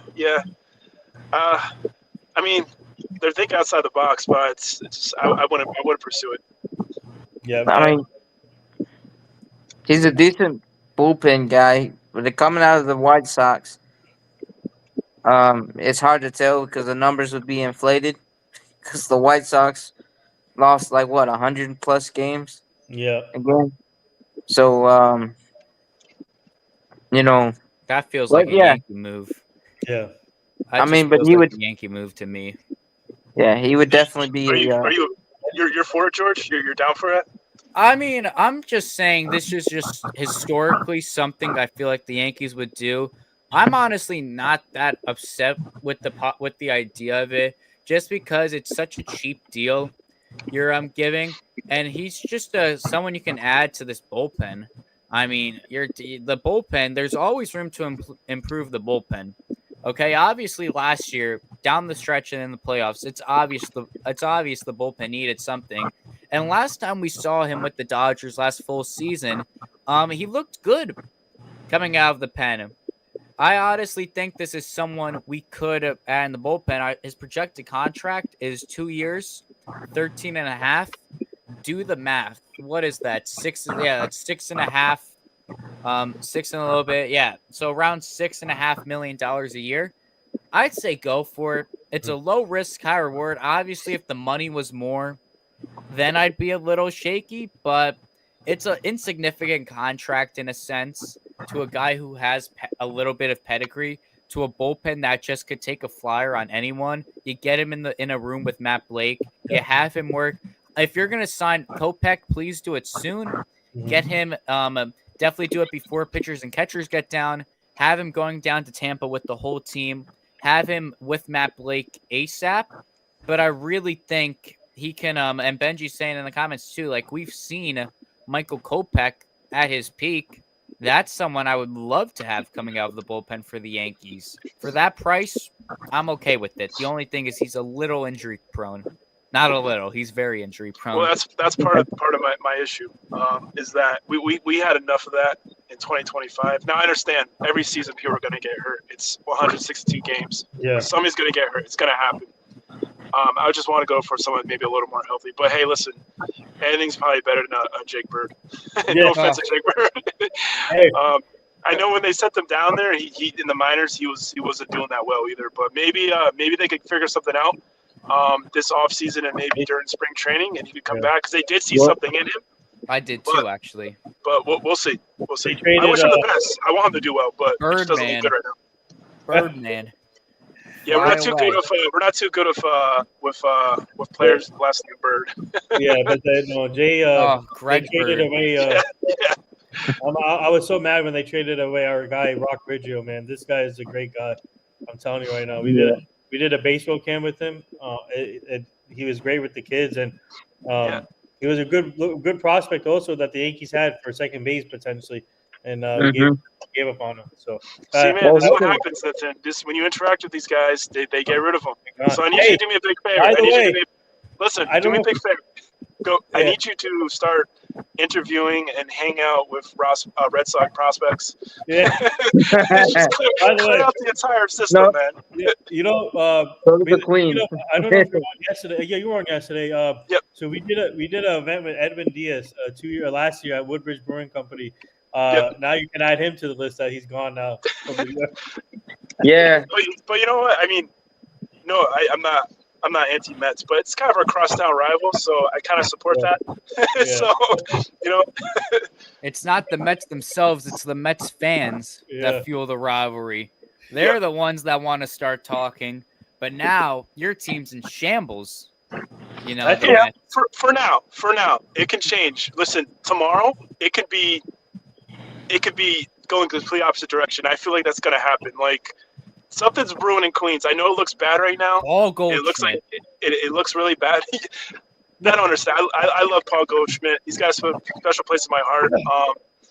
I wish we could have seen him, for more seasons, when he was, a lot younger. But unfortunately, that makes no sense that they would sign Paul Goldschmidt.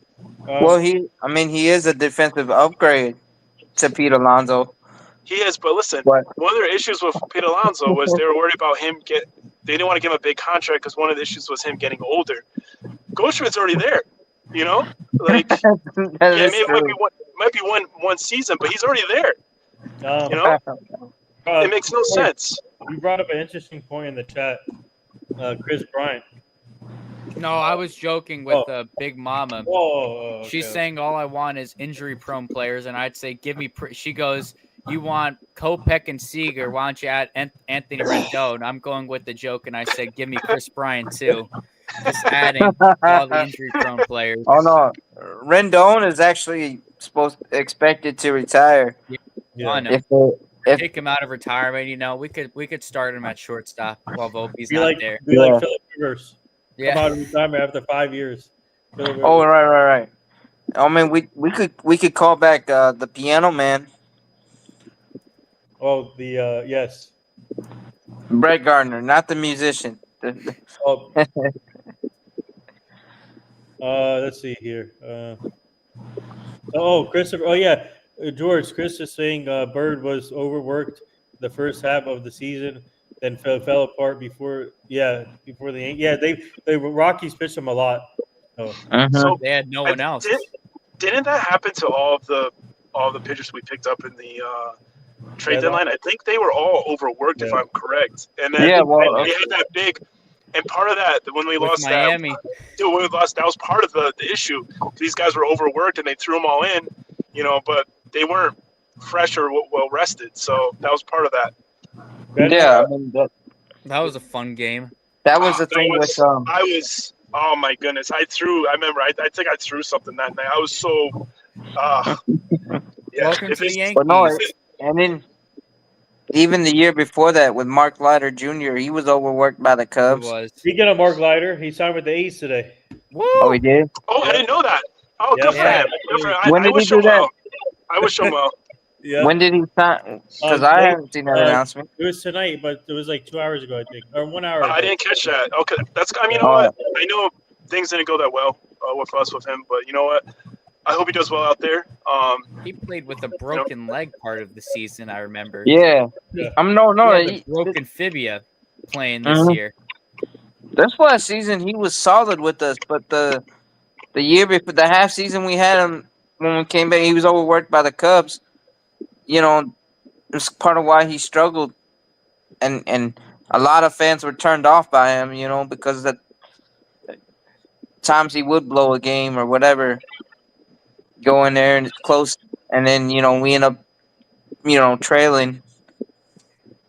I have an awesome report for you guys, courtesy of John Heyman. This is huge right here, guys. You might want to buckle up. Johnny, I really hope your seat is buckled. No, wait, George, are you serious? Hold on. George. I'm putting my seatbelt on right now. Let's go. Joey Gallo is drawing many teams' interest as a pitcher. That's the big news. Yeah. Oh man. Oh my airbag is going off. He's gonna sign with the Mets. Joey Gallo. I mean, would you take Joey Gallo on the Yankees No. No. as a pitcher? Nope. Nope. I gotta see video of him first. Well, because here's the thing. We know that mentally he couldn't handle the stress in the New York media as a player. But what happens if he has one of his moments as a pitcher for the Yankees? He's Yeah. definitely not going to handle it. Let me see. A blown lead, a blown save, whatever. I was half-heartedly joking with you guys, but I don't know. The fact that he's drawing What's up, Evan? Yo, what's interest up, No, I from know. Evan? several teams. Fact. That's facts, man. I agree. He's drawing interest from several teams. Yeah. Joey Gallo as a pitcher? Yeah, That's actually Actually- crazy. I think they just want to. I need to see full video, but here is him throwing though. Right here. Nah. Yeah. Well, he's got a decent windup, but By the way, he's righty, so this is not Yeah. high angle. I thought he was a lefty. No. Not throwing wise. Yeah, throwing wise. Oh, He did he's have one a of those cannon. guys. He did have a cannon in the outfield. He was good defensively. Just at the plate, he might have been one of the worst players I've seen. Well, he was a true outcome guy. Homer, strikeout, walk. Homer, strike, walk out. We had him and we had Rudin Odor from the Rangers. Wasn't that the time to be alive when the Yankees had Joey Gallo and Rudin Odor playing for them? Oh my god. Wait, you know what? I love the call that John Sterling had for Rugnet Odor. Yep. Shut the door, Odor. And then I forget the other thing. What's that, Odor? Bryce says breaking news: David Stern said Joey Gallo is the next franchise piece. He can stay a Met. I mean, but yeah, it just is surprising that so many teams are interested in him.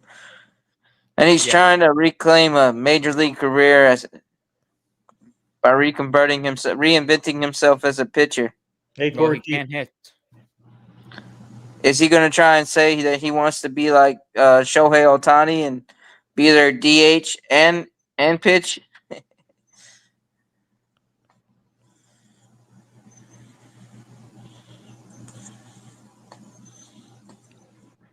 But yeah. Yeah, Michael. Yep. He's fine with the brief. But yeah, no, I don't know. Wow, congrats to Joe Buck with the Ford C Frick. You brought that up earlier, right, Sean? Yeah, I did. Ford Frick. I know some people don't like him, but the dude is an absolute legend. He's called multiple sports. Yeah. He's called so many World Series.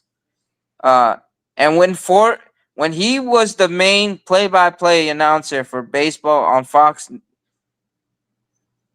for all those years, him and Tim McCarver. Yeah.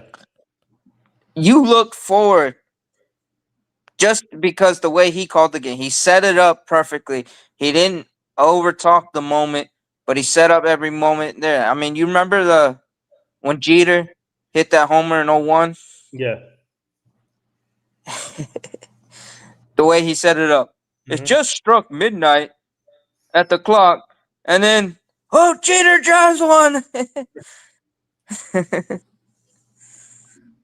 And yeah, I mean, but his voice, the way his voice is awesome. I mean, he calls football awesome. And I mean, like, when they brought it up, he replaced Al Michaels when Al Michaels stopped calling baseball games and left Fox Sports and went to do what he does for football, right? Mm. Joe Buck took over for that. Yeah. So, that's just that was just something amazing, because you got these legends that call games And I know some people, whatever, but it ain't easy trying to call a national broadcast sport because you can't really be a favorite on a team. You know what I'm saying? Yep. You can't really show favoritism. But you got to call it like you see it. I mean, George probably knows a little more about the Yeah. broadcasting angle. Yeah, you know, when you're broadcasting for your team, it can be hard. Yep. I've been in a lot of situations with that. You know, I've been in situations where my team's winning by a lot and I can't get too excited. I've been in situations where my team is losing by a lot and I can't get too upset with it. And I've been in like high stakes situations where my team does good, and I've been in high stakes situations where the other team comes through. So you have to keep a very neutral, a very monotone, biasy with both teams, which can be the hard part sometimes. But you get used to it, you know, especially that part. Definitely, though, you're never gonna forget your first big back and forth, really high stakes, clutch, long. I'm trying to think of the right word, but just a good overall game. You know, Mhm. just like you're leaving the field or the arena, and you're just like, "Damn, that game was insane."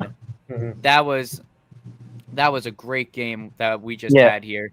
You know, you're never gonna forget that broadcasting. Yeah. yeah. But also, though, the point with Joe Buck, him and his father have the same award now. Mm-hmm. I remember. Yeah. His father got one too. So Yeah. yeah. His father, the legendary Jack Buck, Yeah. was a long time, lifelong play-by-play announcer for the Cardinals. Yeah. And also, NBA update: the Thunder is about to go 24-1 this year. They're up Mm. against the Suns 123-76. That's They're ridiculous. crazy. Yeah, My You God. know, insane. Hey, we're gonna get on. Let's get a little on Evan tonight, guys. What's In happening? the chat, it's Corky's here, and he said, "Hey, jerky," instead of "Hey, Corky." All right. Evan, you know I had to have a little fun with that. That was the best. Corky, we love you, man. Corky's laughing. oh yeah. I thought that was pretty. Hey, somebody, what happened to the Michigan coach? Yeah. So I'll bring it up right now. So Messy situation. yeah, with hold on. I'll have So to- he was fired by the AD of the yeah, Michigan, and then maybe an hour or two after, it was reported that he was arrested by authorities yeah. He said having a for something. relationship with the staffer. No, Oh, okay, yeah, Yeah, it was I think it was a young lady. I think. Oh wow. Yeah. yeah. Well, Oh, he had a okay. So it says here, the staffer whom. Okay, yeah. They had an affair. Yeah, it was a young lady in the Michigan staff. but she was over 18. She wasn't a minor. Oh, I think it was over 18. I think. Let me see.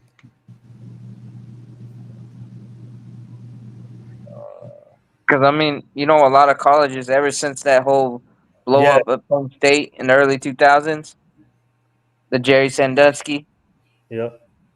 they've been kind of like, hey, we're not gonna look the other way when situations.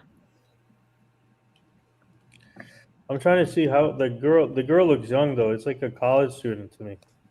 Okay, no, then that's kind of even worse Yeah, because then that's a teacher, quote unquote, teacher student relationship, and they really frown on that yeah, fraternization. yep. This is crazy. yeah, it's unbelievable. Wow. But you know, unfortunately, people, you don't. I mean, it's crazy, but yeah, you don't always get away with it. Here, this is the picture of the girl. Oh yeah, she does look young. She looks like 18, 19. Evan says the Thunder's going to go 81 and Hey, 1. at that rate, it looks like it, man. This team cannot be stopped. That's just crazy. Yeah, But My you know, And then the hockey. I know Joe, you was talking about the hockey, the NHL Yeah. earlier. Yeah, no, I listen. Yeah. When I hear things like that, it It's turns my stomach. Oh, It turns, people, we kid around and everything like that, but my and God, what is wrong with people? What is wrong with people? let me tell you one thing. This guy Sherman Moore had a chance to build his own legacy with Michigan, and mm-hmm. now he ruined it. And now now I think the NCAA is going to obviously investigate it. Oh yeah. Don't be surprised if they ban Michigan now from going into the playoffs Well, for, no, that It'd be their uh, punishment. Yes. for at least a year. for at least a year, and then also ban them from bowl games for a year. So don't be Yeah, surprised if that happens. Or you could just I be like mean, Notre Dame and quit. Yeah. well, yeah, Yeah, no, but that. But I mean, they. the players shouldn't get I know. I penalized. feel bad for the players, so that's the thing. Yeah. Well, it's just like you know what happened when I was brought up the scandal with Penn State, right? Yeah. The that pervert Yeah. Jerry Sandusky, whatever pervert. Don't even want to mention his name. Yeah. But so for all that years that got overlooked by Joe Paterno, he lost wins. Yeah. That the NCAA actually took away his some of his wins, and then Bob Oh, Bobby Bowden became the all-time winningest. head coach. Yep. Yeah, but he said he didn't want to win it that way. I know. It's the whole thing was that there at the Penn State was messed up. Mhm. It was really messed And up. then what was it, a few years ago, the whole Nasir, Yes. the athletic doctor, Yeah, that was another one. People, like it's just crazy. This world is just nuts. It's like ridiculous. People don't. no, like I said, the perverts. It's like not even worth mentioning their names, but you got to though because there's always gonna be somebody like that. Uh, Yeah. and it always happens near the holidays and good things that are happening and all of that. It just never fails. It Mm-hmm. never fails. But you know what? You got to move on, and I feel bad for the Michigan people, but what are you going to do? These I know, things, you know, and I feel bad for the girl that got caught up in the whole situation. yeah, yeah, and it's a mess. That is a mess, and it's a shame. And and another thing I blame some of these TV shows Mhm. that Mm-hmm. they make shows like this. You don't realize what you put in the minds of people. Yeah.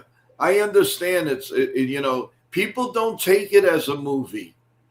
People Mm-hmm. take it as sometimes they get into this real life phase, and that's oh my God. Well, I just just, like some of these video games, like Grand Theft Auto. yeah, yeah, it's addicting, and people don't leave the people are there 24 hours. They don't even go to sleep. They don't go to work. They live under the roof of mommy and daddy, Yep. and they don't care. They And don't. they'll be 30-something years old living in the basement of their mother's house. Yeah. Yep, yep, and that's and it's not even worth it to discuss it because Yeah. it's disgusting. It really is. But bottom line is, guys, we have been on. We closing in on another 3 hour. I told you wall-to-wall coverage of the winter meetings, and I don't think I disappointed, guys. And tomorrow's another day. Yep. So you never know. You never. And you never know. You never know about tonight. Anything can happen tonight too. Yeah, I mean they're saying, I mean the Eugenio Suarez. That's another guy. Yeah, Boston might be interested in him too. Oh no, they're interested in anybody that's an infielder. But Joe, Yeah. Howie Karpin brought up an interesting point with Alex Bregman to the Yankees. Yeah, I would I do wouldn't it. hate it. Yeah. I would do I it. would not. I would not hate it. because they And need I'm sure the Yankee fans would be like, yeah. I know a lot of Yankee fans that would just not be happy because he was a Astro during that time. But I I'm know, willing but to you know put that what? When aside. is it time to give up on it, George? That's what Enough's I'm saying. enough. That's what Enough I to said know. last year. I said last year that the Yankees should have got him, but people were Yeah. telling me I got every excuse in the book. I got the excuse that he can't hit in colder weather. I got excuse that he's not a good fit, that we should have got Brian Hayes. And I'm just like, give me a break. We could have got Bregman last year for cheaper. Imagine him in that lineup. Now I know Jake No. brought up earlier we need He another gets a hit every time up against the Yankees. I'm sick of it. Jake said we But, need another superstar for Judge. That's your other superstar right there, Alex Bregman. Oh yeah. and also And you go can ahead. move McMahon either on the Lane. bench or the first base. Bregman at third. There you go. You got the corners solidified. And I got named last year when I said we should get Bregman by people. but now I Well, think it's good. Now it's good timing to get him now because obviously, and then Howie brought up if the Yankees sign Bregman, they can put McMahon at first Mm-hmm. because he played some first apparently in Colorado. Yeah. So that's another He option. still can't hit. Yeah, that's the thing. That's Big home run against Toronto, though. yeah. Yeah, no, that's true. I mean, he does run into things, and he does hit doubles. But I mean, you're talking about a guy that's going to hit you maybe low 200s. Yeah, and the one nice thing, guys, that we started this stream with Howie Karpin, and it just kept getting better and better. And I just want to thank the chat. I want to thank George for coming on, Johnny on the spot, everybody for this extravaganza. He was reacting. Yeah. He is reacting my thing in the car when I'm usually in the car. Right. The car too. Oh yeah. But, no, well, you know what, guys? I think we should. In my opinion, there could be a lot of noise tomorrow. So no, tonight. If you guys are up for it, we'd have one more. Because you guys have been great in the chat and you're sticking with us. And how about you guys want to do one more night of the winter meetings and then we put it to rest? What do you think, guys? Yeah. Yeah. You're good for it? 8:00 tomorrow night. How's that? For you guys? Well, I'll be at work, but yeah, we can still go on. I'll be in the chat for that. Everybody in the chat, do you want another show? Benji says, "Heck yeah." Can I have a few more yeses before we make this definite? Let's go. Do. Yes, for Bryce. 2. I want 4. 4 is my favorite number. So come on. Yeah, sure. Another show. That's 3. One more. Oh, wait a minute. We got the 4. All right, let's go to 5. Yes, but we need Michael, Wendy, and Richard. They might have found a bingo game tonight.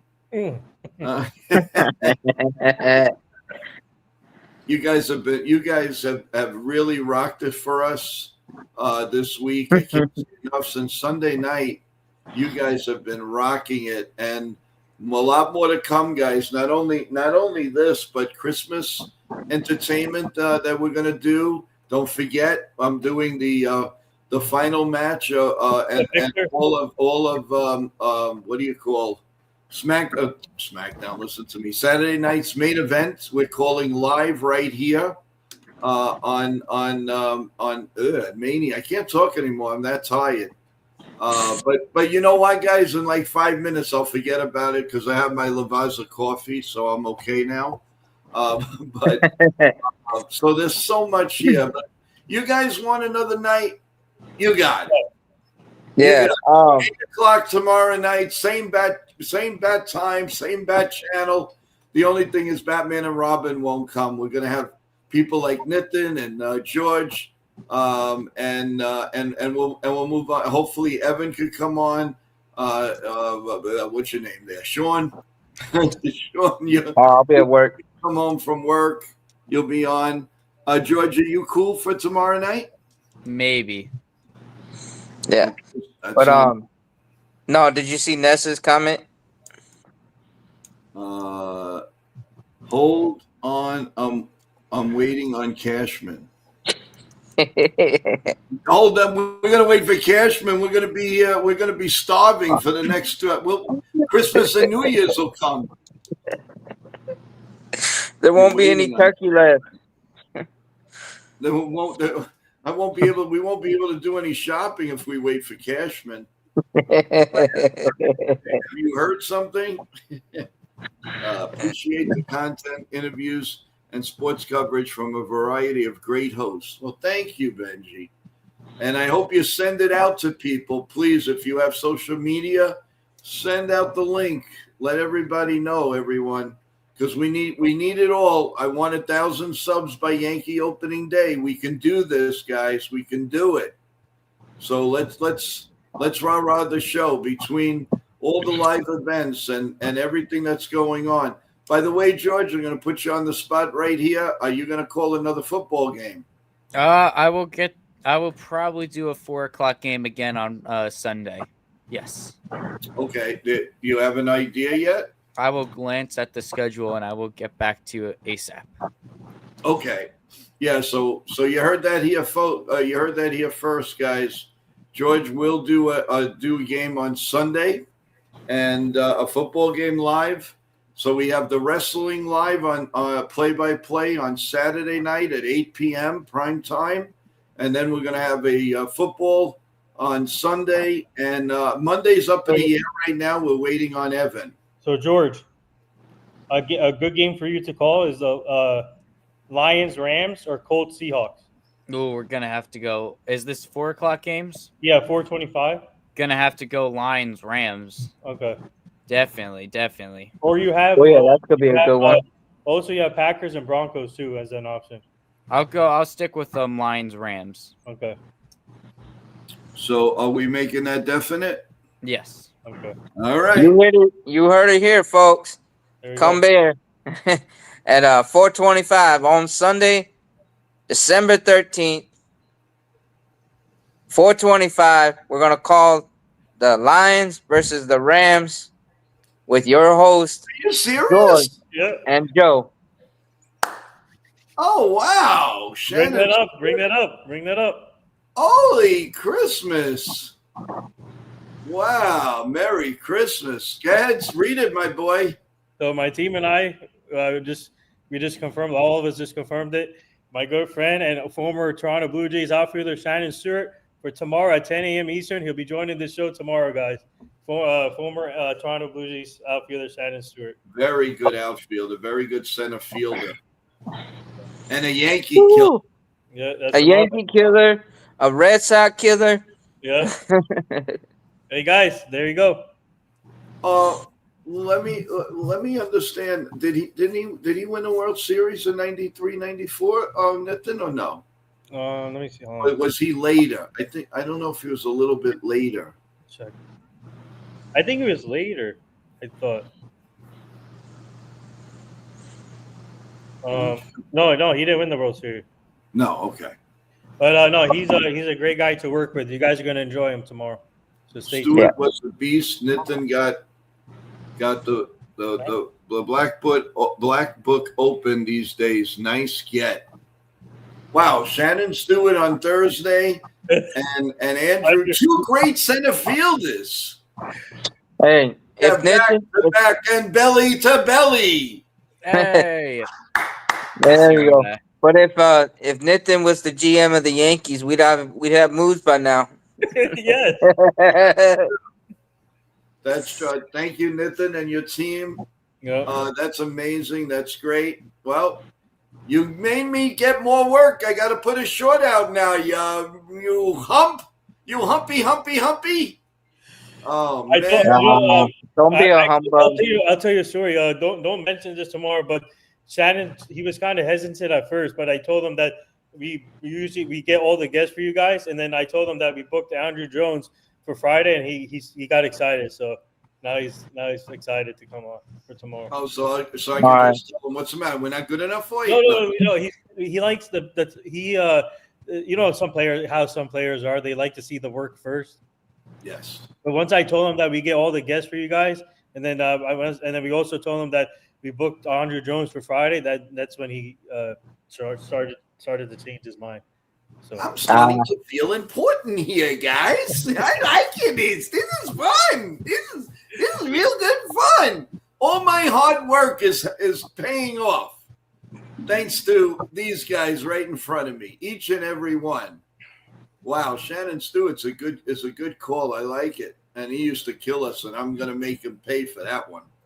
But I mean it. We're gonna, that's cool. I'll put a short out, guys, and I hope everybody will send it out for us. We appreciate it. So the work of baseball is never done, baby. It is our guests are getting bigger and better and better and better and better and better. We want one thing. We want you to subscribe and please press that like button. The 25% of you. Joe, you know what's funny? Every time we try to end the stream, something big happens to you.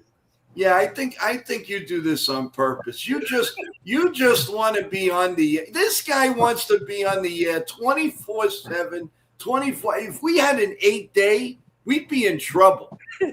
That was a Beatles song. Remember 8 days a week? Oh, I love that. It was one of my favorite. Love me every day. By the way, it does work out though because you're starting the stream at 10 right away, so he'll be on right away. Too, that means I'll come on about 9:50, 9:55. So like this, we go straight to the boss. I'll just make sure to drink my coffee and be here. Yeah, that's right. And we need Evan. Evan, where are you, Evan? Oh, Evan, where are you? Calling Evan. He's missing in action. Dun, dun, dun, dun, dun, dun. And of course, Nitin will do his hello, everybody, and then go sneak down.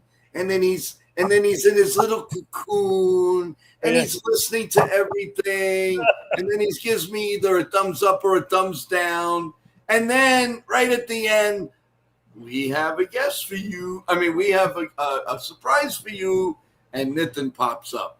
They're thinking they're getting a beautiful girl, but what do? They get Nitin. It's better than nothing. No, just kidding. I'm just kidding. Hi, Katie. Katie. Oh, Katie. You know what's funny though? What's up, Katie? How you doing? What's funny? She joins in late too, which is cool too. Oh yeah, I feel bad for the people that come up right at the end. Katie, we had to have you on, Katie. When you're free, we have to have you on the stream too. It'll be awesome. Yeah. Yeah, and I really hope Celia's okay. We haven't seen Celia in a little while. And come up with the stream. You got to come up with the stream, or you got to come up with the stream for this, Evan. Evan says, "What did I miss?" Go ahead, tell him. Well, we need you, Evan. Tomorrow morning, no playing around. So, Evan, my team and I booked former outfielder from the Toronto Blue Jays, Shannon Stewart, for tomorrow at 10 a.m. Eastern. So there you go. And maybe bring your brother Jason. Yeah. Oh no. So yes, you can bring it. Do it if you don't know, folks. If you're a little too young, was a very, very good, solid fielder. Then he played a little left, a little right, but he was a pest against the Yankees. I got to tell you, he hit the Yankees hard. Another great catch from Evan. So remember, everyone, 10 o'clock tomorrow morning, Shannon Stewart, the really, really good center fielder of the Toronto Blue. Oh, did he ever win a Gold Glove? Let me see here. Yeah, I believe so. I'm going to have to pop off soon, Joe. Okay. What? It's going to have to pop off soon now, me. I'm going to have to leave soon. Yeah, no problem. It's getting a little late. But so we're all set with you Sunday at 4:25. Yes. Yes. Okay. Lions and Rams, baby. Hey, guys, tune in Sunday, 4:25. Support our guy, George, from Swinging the Fences. He'll be calling the Lions and Rams game. That's a division game, so that game is going to be huge for both. That's not a division game. Sorry, but that game is going to be huge, though. Yeah. Yeah, and thank you, Thank you, chat. George, for offering to do it for us. Yeah. Mm-hmm. And I will send you the link and everything. Sounds good. All right, everyone, have a All great right. Good night. I night, will see George. you Let's soon. go Yankees. If the Yankees do make it. a big trade, we want to hear from you. Will do. All right. Good night. Good Thank night. you. Bye. Love to the family. Take care. And then there were three. Wow. There you Yeah, got we officially hit 3 hours and 33 seconds. Let's go. up. That Nitin is getting up to dance. No, he just walked away. I got my Fresca. Fresca. Only, and I got my Lavazza. To Shannon Stewart, to Andrew Jones, to Evan calling a game, to George calling a game, to Howie Karpin, to everybody. We love you. Oh, you can't go wrong with Lavazza coffee. You can't get wrong with Coca-Cola. We got a lot to do and a little time to do it. So we're gonna guys, fast goodbyes and last thoughts as we've been on for 3 hours. So go ahead, guys. Sean, you go first. All right. Yeah, guys. Yankees haven't made a move yet, but they will make a move. Just be patient. But know that we love you. We're here for you in the chat. And Howie Karpin, absolute living legend. It was a pleasure having him on, listening to him break down the different things going on. And then you heard it here about tomorrow, 10 a.m. Shannon Stewart, the Yankee killer, Yeah. Blue Jay Great. He'll be on this channel Let's at go. 10 a.m. tomorrow. So come along, set your alarm early, get your coffee, get your bagels, or whatever you want to eat, and be here at 10 a.m. Thank you, Sean. Good leeway. Good leeway. Thank you, Sean. Thank you, Sean Browning. Yeah. And the rest is up to the master of disaster. It is Nitin. Hey guys, I told you guys, if you guys stay patient, good things will happen from us, from our end.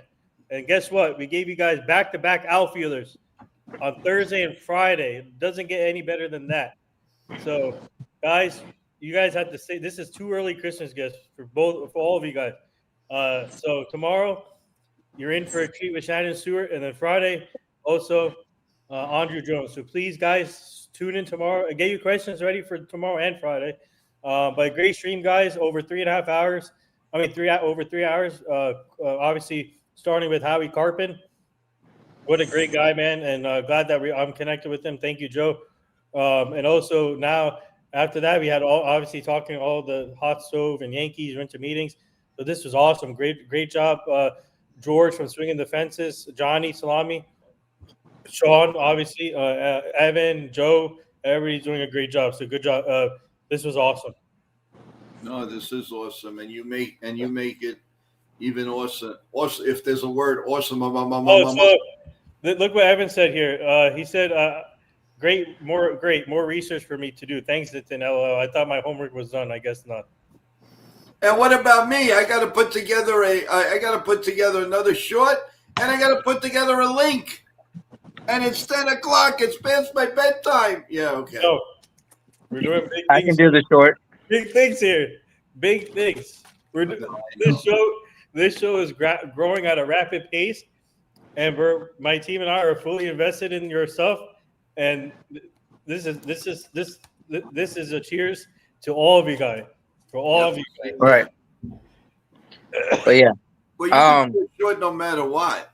Shorts never hurt. Nope. Everybody could do a short. That's fine. Nitin, I'll send you the link. We send it to Shannon, and also I almost typed in Shannon Sharp as I know.